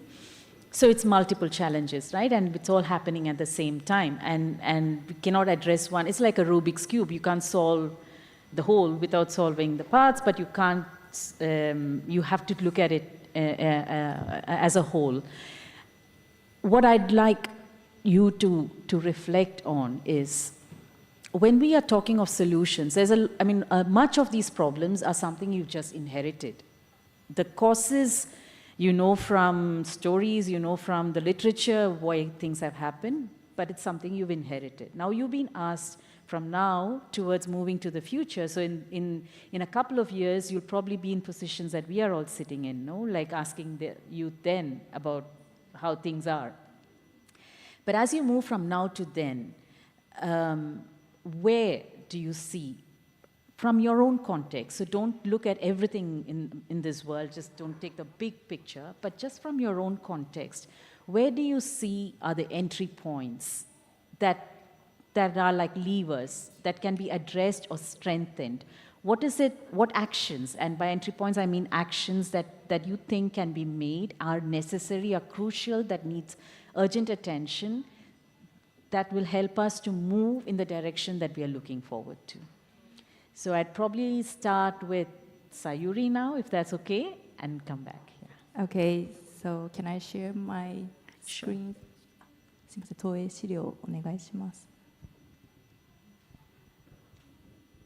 Yeah, I think that it's very simple, but having friends all over the world is very important, I think. So yeah, this picture, we had a green logging event with the members of YOCB.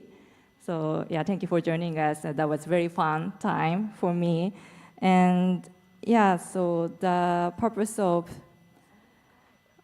this logging event was to learn about the diversity ecosystem of Minato-Mirai 21 district and experience the value of collaboration with global and diverse team members. So I think so having friends, it means so I think there is a great potential for local effort to expand globally through friendship made of like this international exchange opportunities. So for example, if your friends are in a place where serious environmental problems are occurring, you can think about how to solve these problems as if they were your own. So I think the international exchange opportunities like this, is very important to solving those problems.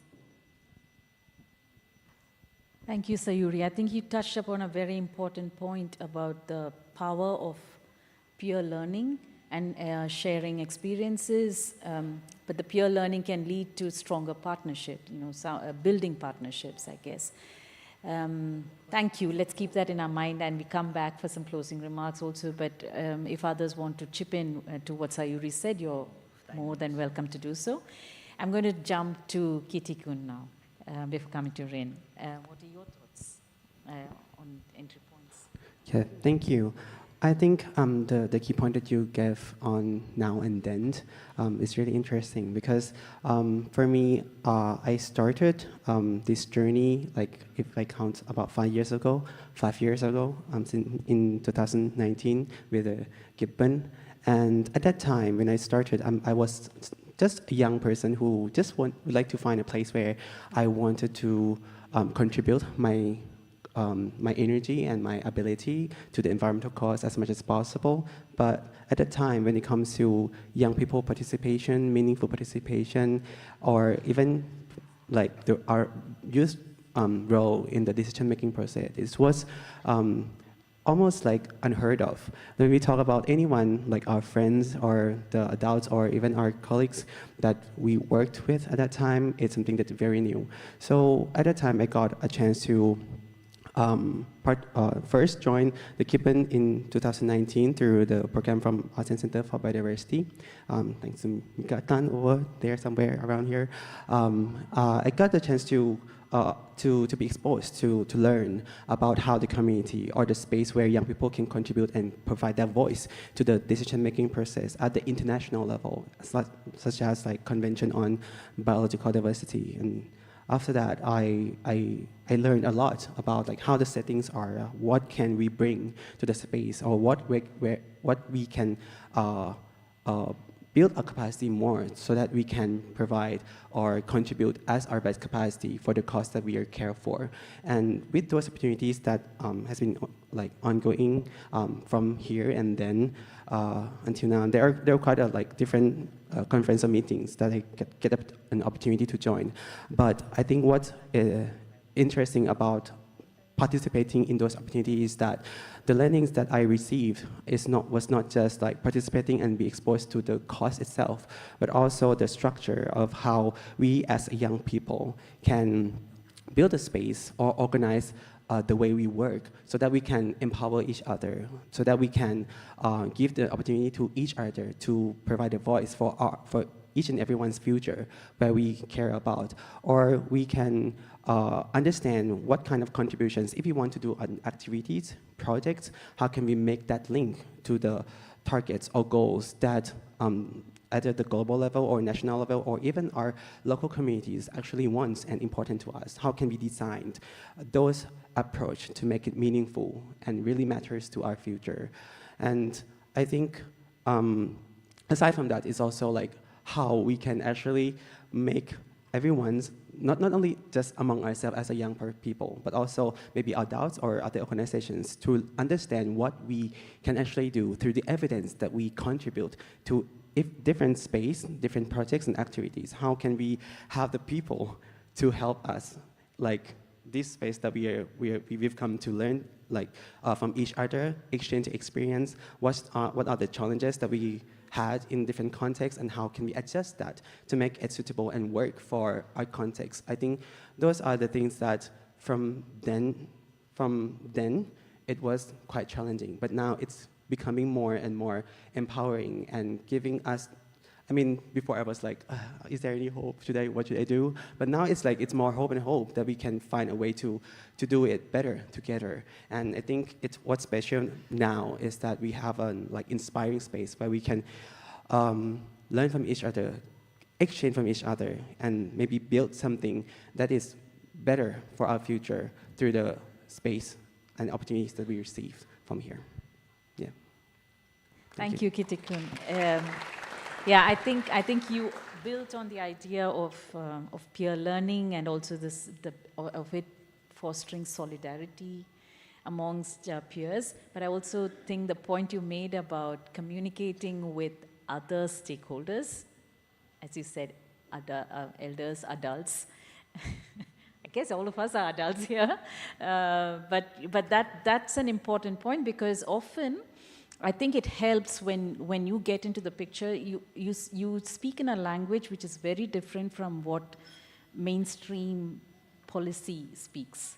It's often very dry, right? And so it doesn't resonate with people who we want to take action. And maybe you are able to bring that color, that different sense of how to do things in a way, how to communicate. Yeah, basically it's a matter of communication and how that can be more layered and nuanced for different stakeholders. I think that's an important point, and I think that's something that we should be looking at, how we can strengthen that aspect through this network that's here. Thank you, Kitty-kun. I'm going to give the floor now to Rin to give your ideas, thoughts. Please share your thoughts. Okay. Compared to all of you friends, I think I have worked on climate change issues much more than biodiversity issues. So let me first say a thought about from climate change perspective. I think the entry point is we have to make the connection between climate change use and biodiversity use. I think there is a big gap between these two organizations.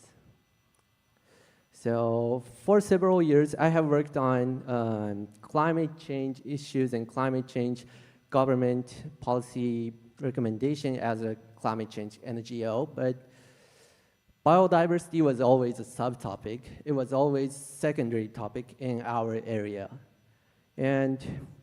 But as you know, climate change and biodiversity is so related, which government and also international policies, even academic research is already mentioning about that. According to Dr. Gupta's academic article in 2023, over 2,000 academic articles were written about the connections between climate change and biodiversity. But as a youth, I still feel that there's a division between climate change use and biodiversity use.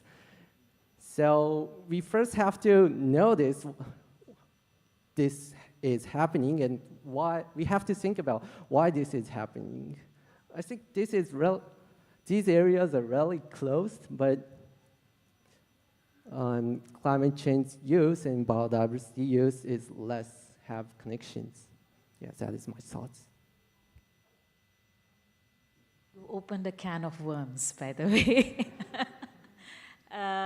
Maybe that's something that Gibbon would want to pick up as we move forward. I mean, this is a year of all of the COPs, but to see how we can synchronize between the youth constituency, at least that's going to these different forums.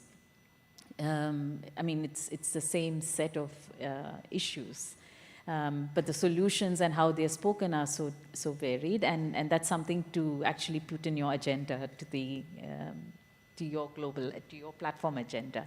Thanks, Rin, for that. And now to Ampo, your thoughts, please. Do you mind repeating the question? To repeat the question? Okay, so essentially what I want you to look at is there are all of these different kinds, it's environment and development related issues, right? And they're all happening at the same time. And from your own context, so we are looking at biodiversity here, that's the big focus, but it's linked to so many other issues that are being tackled in silos. From your own context, from what the work that you do, where do you see, or what do you see are the most crucial areas that need to be addressed or strengthened? And those would be really entry points to get into a bigger discussion or to bigger actions.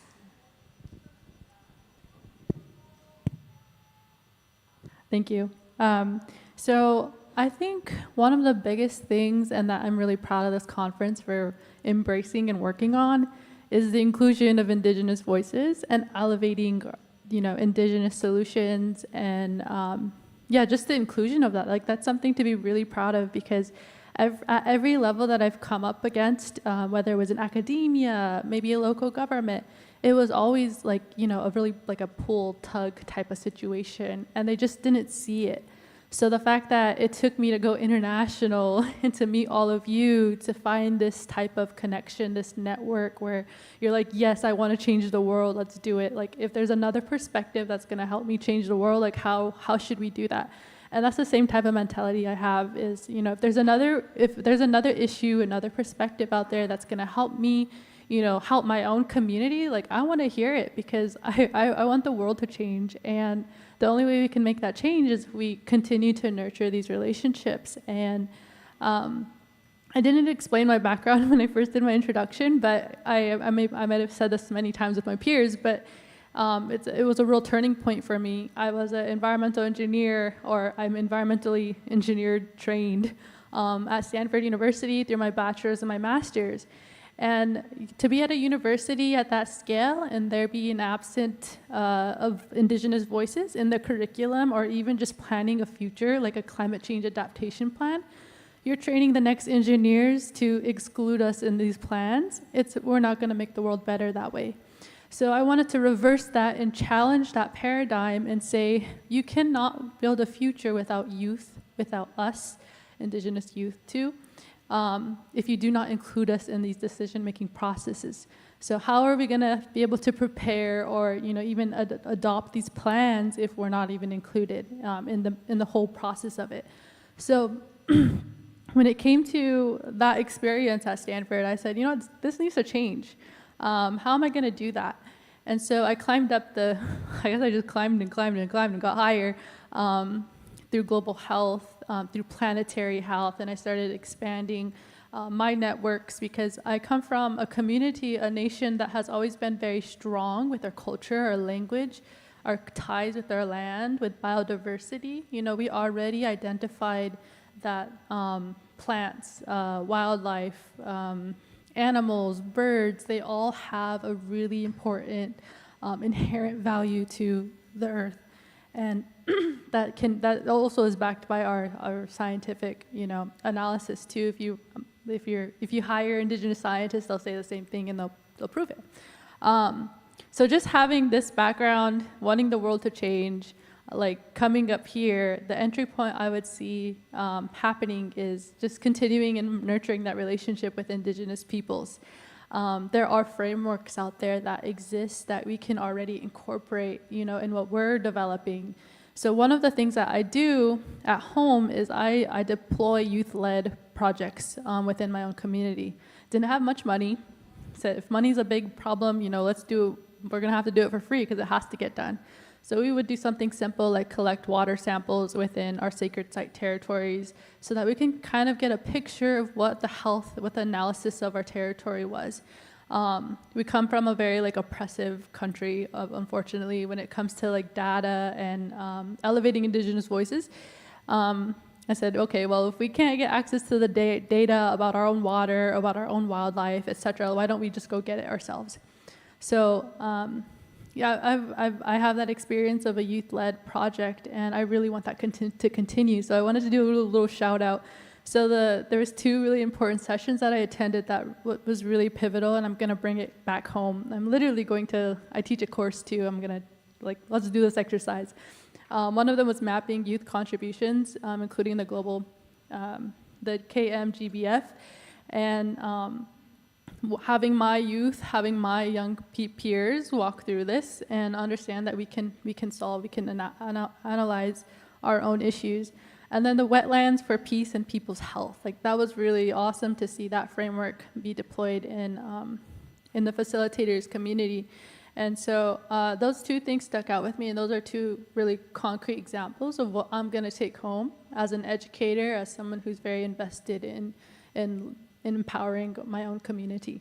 So yeah, I'm really focused on changing that paradigm, and I'm really, really glad to be in this network because it is, I think Heather mentioned it, my colleague Heather mentioned it before, is we haven't experienced that in a lot of other spaces. So thank you.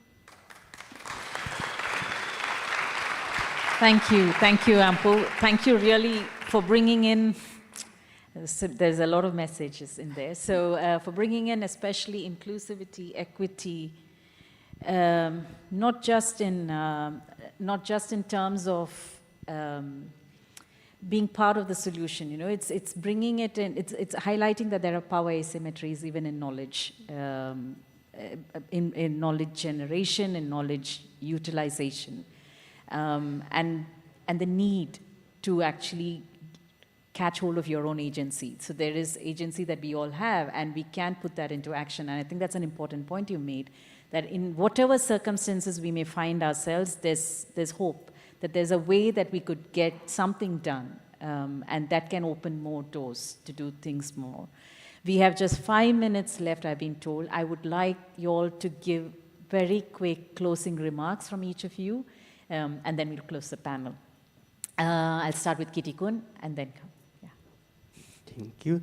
I think my closing would be with the role of the young people that is becoming more and more important, and we all can see and witness it.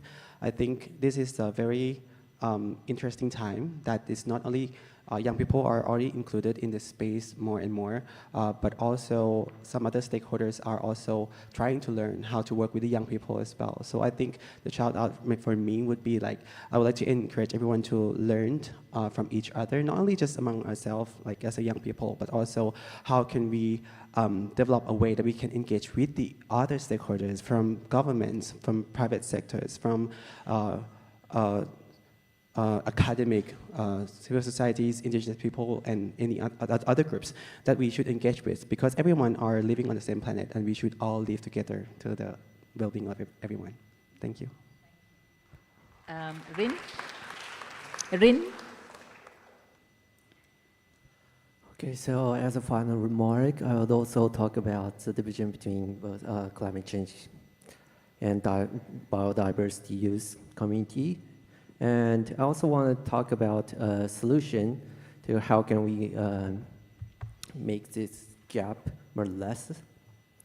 And I think I have two ways to make this gap much more smaller. And one is education, one is notification between friends, your family, and maybe your colleagues. So as a key solution, education will be having more bigger impact, but it will also need to have a lot of time. And as a youth, even though we can do an education, like environmental education to neighborhood people, but we cannot work on the education system in all of our countries.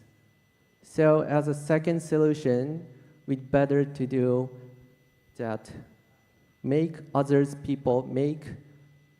people near of you, colleagues, friends, to notice that there's a big gap between all of biodiversity community and climate change community.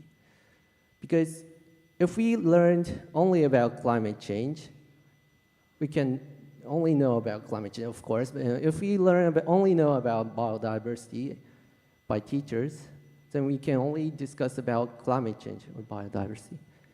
We cannot be a spreader. We have to teach both of them, both of area as an educator. Yes, that's all. Thank you, Rin. Sayuri? Okay, so what I learned from this session, is to always be inclusive. So as I said, I am passionate about diversity, equity, and inclusion, and I think it is very important to have diverse people sitting in the decision-making process. And environmental issues concern all people, so I think the perspective where all actions are inclusive is necessary. So as a member of Yokohama Future Generations platform, I'm a subcommittee leader on the subject of what are the actions to protect biodiversity from the inclusive global community in Yokohama. So I like to be inclusive, and I want to find some specific actions to protect biodiversity from Yokohama here. Yeah, thank you. Thank you, Sayuri. And the last word to you, Ampu. And I would just like to say thank you. I'm really excited to go home and share with my family, my community, like what I've learned here. One of the first things I wanted to do was we have local, like little tiny libraries like spread across our reservation. And these are pockets of like communities where they don't have access to come here. They don't have access to the education that we have. And, you know, I'm literally gonna go there and like open up shop and be like, this is what I learned, let's do this. I'm already an educator, I teach at a local tribal college. So I'm already gonna use that space to, and then partner with others here to create that conversation so that they'll know there's more out here and there's more that want the world to change. And like I said, like whatever door I go through, I'm bringing 20 more with me. So, and just, yeah, thank you. Thank you.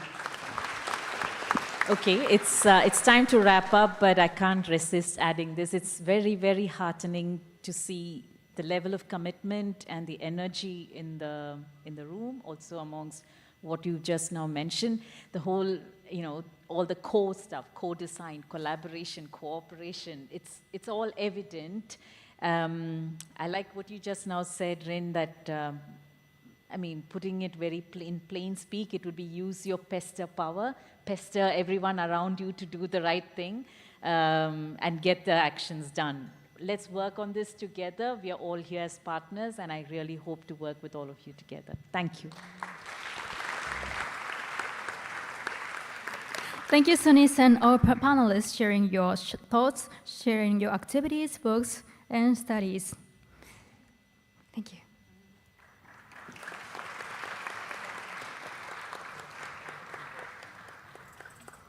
Now, we'll have a wrap-up of the organizers' session. The next presenter is Mr. Kevin Lunza from the Global Youth Biodiversity Network. Hi, everyone. Please let's all stand up as they bring the podium.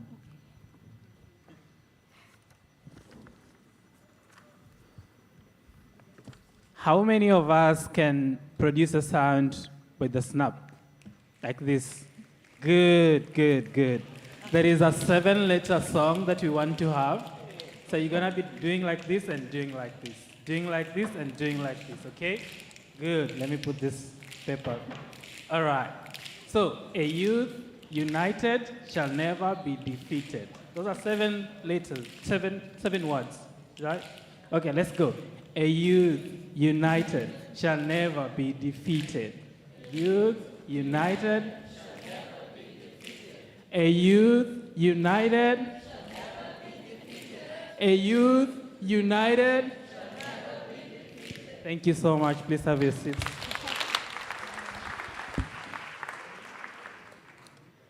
Ladies and gentlemen, I am standing here. I'm still Kevin, and I still come from Kenya.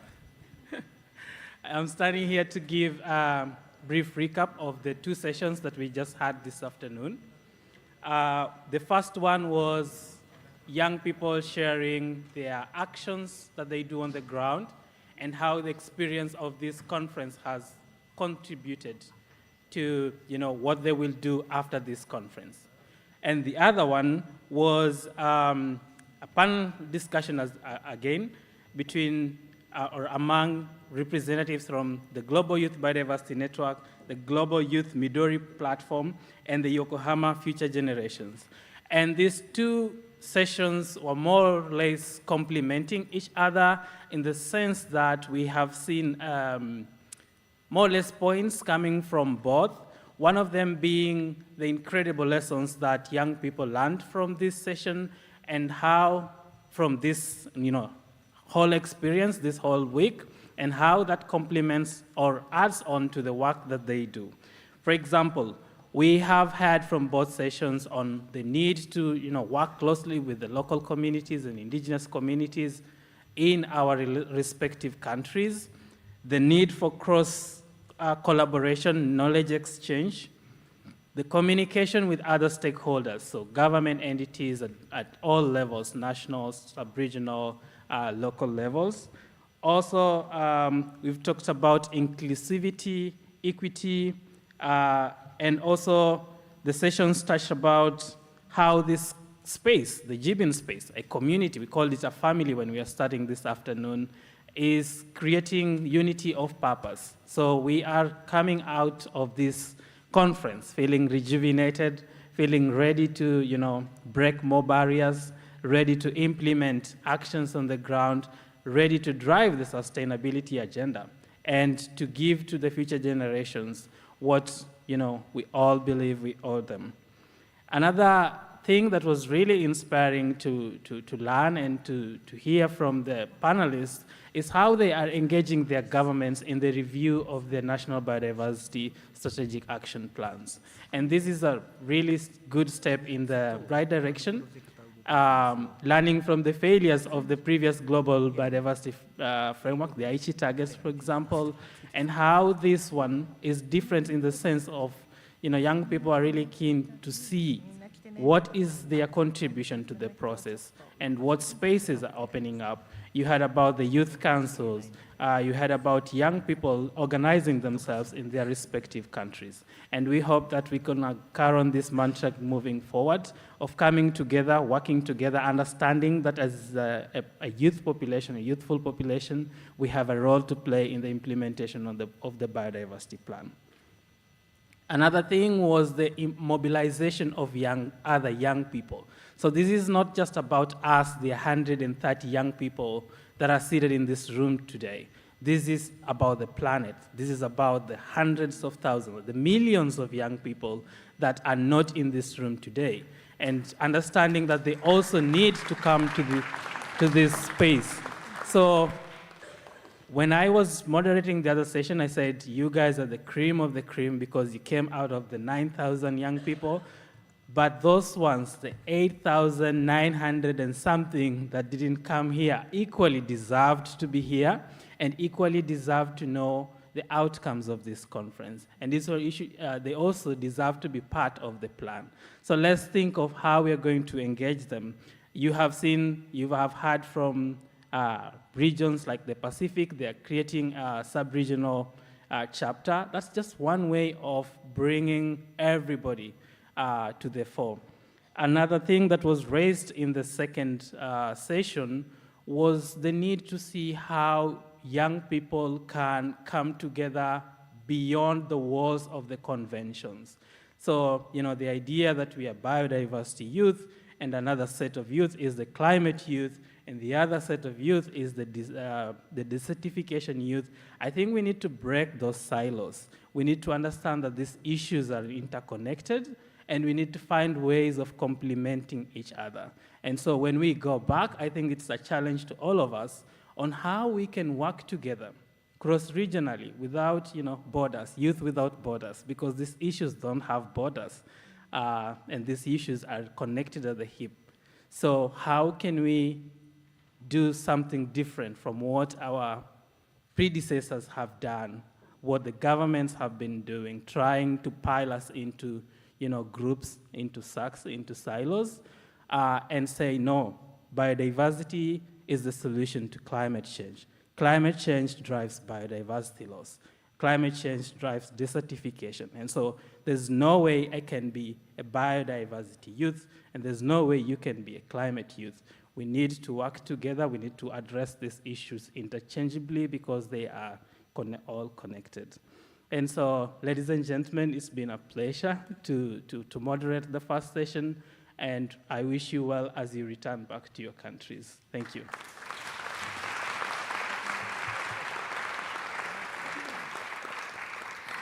Thank you. So this concludes the closing session of the International Youth Conference on Biodiversity.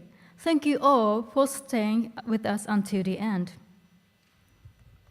So please ensure you have all your belongings as you leave, and youth participants, please stay for a group photo after this. All youth participants, related staff, and general attendees are welcome to come to the stage. And those in the table in the middle front, please help staff to move the table and projector to the back.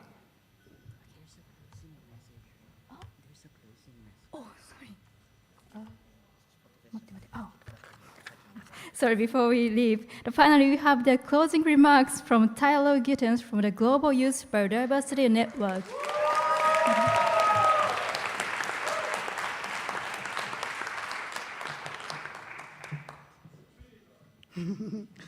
Hi, good day everyone. Konnichiwa. So I'd firstly like to note all protocols observed.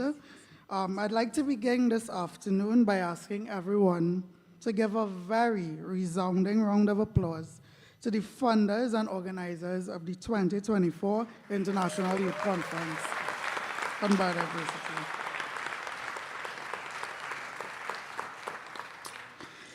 On behalf of all my peers who had the very humbling opportunity to be part of this transformative week-long conference, thank you to the Global Youth Biodiversity Network team. We acknowledge the long hours that you put into making this conference a reality, and I don't know how you did it, but you had time to listen to each and every one of us. Thank you to the Convention on Biological Diversity, the Japan Biodiversity Fund, the Government of Japan, the City of Yokohama, the Aeon Foundation, IUCN, and SoftBank. Also, thank you to the kinship team who joined our community and were generous enough to listen to our stories and help us search deeper to tell stories in new ways.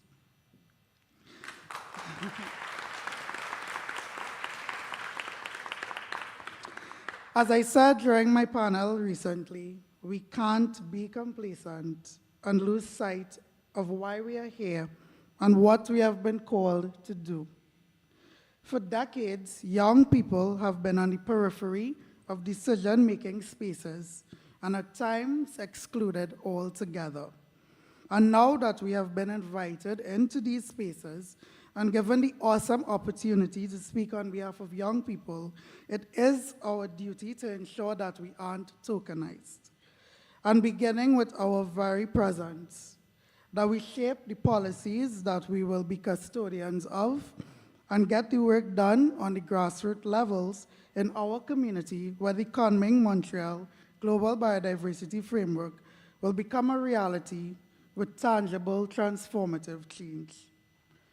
We often hear the phrase that if you don't have a seat at the table, make one of your own. And I can confidently say that the Global Youth Biodiversity Network is a true embodiment of finding a way to make things happen.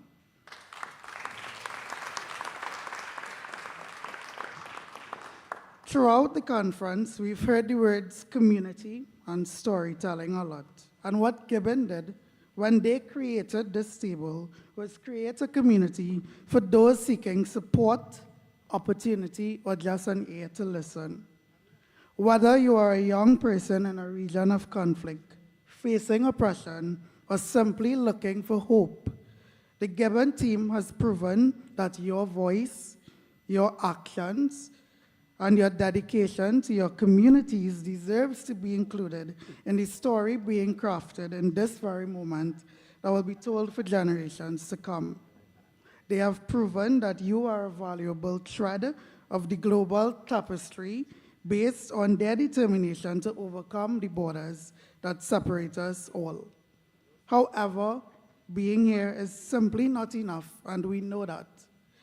Now it's time to act, implement our global biodiversity targets, and resist against every force that tells us that true transformative change isn't possible.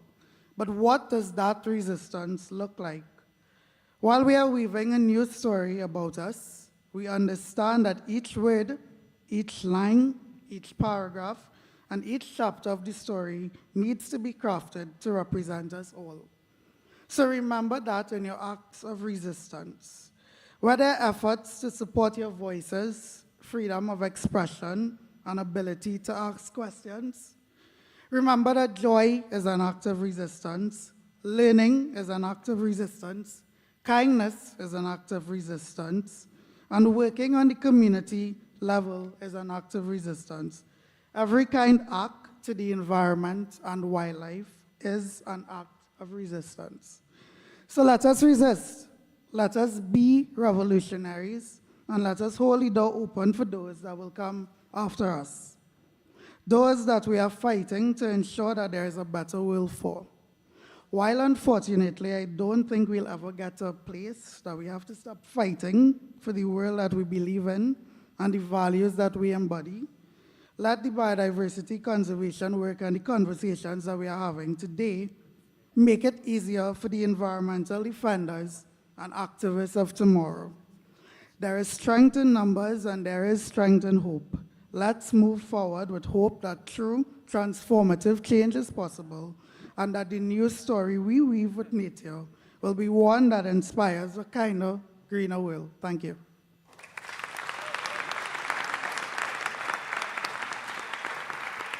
Thank you, Tyler.